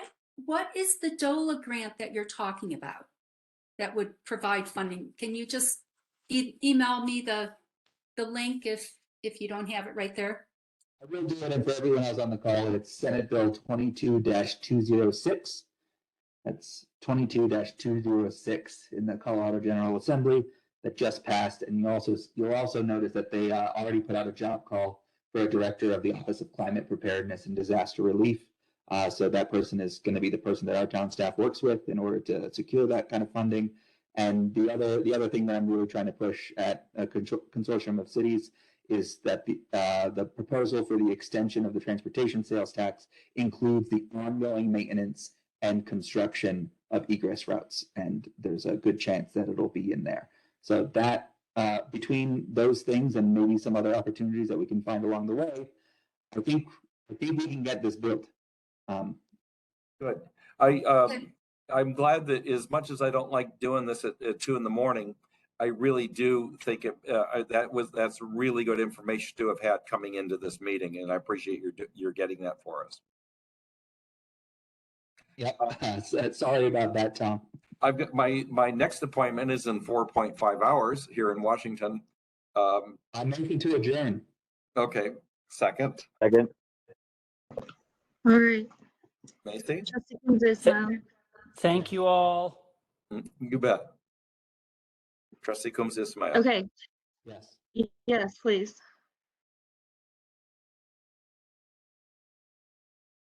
Yes. Trustee Coombs Ismail.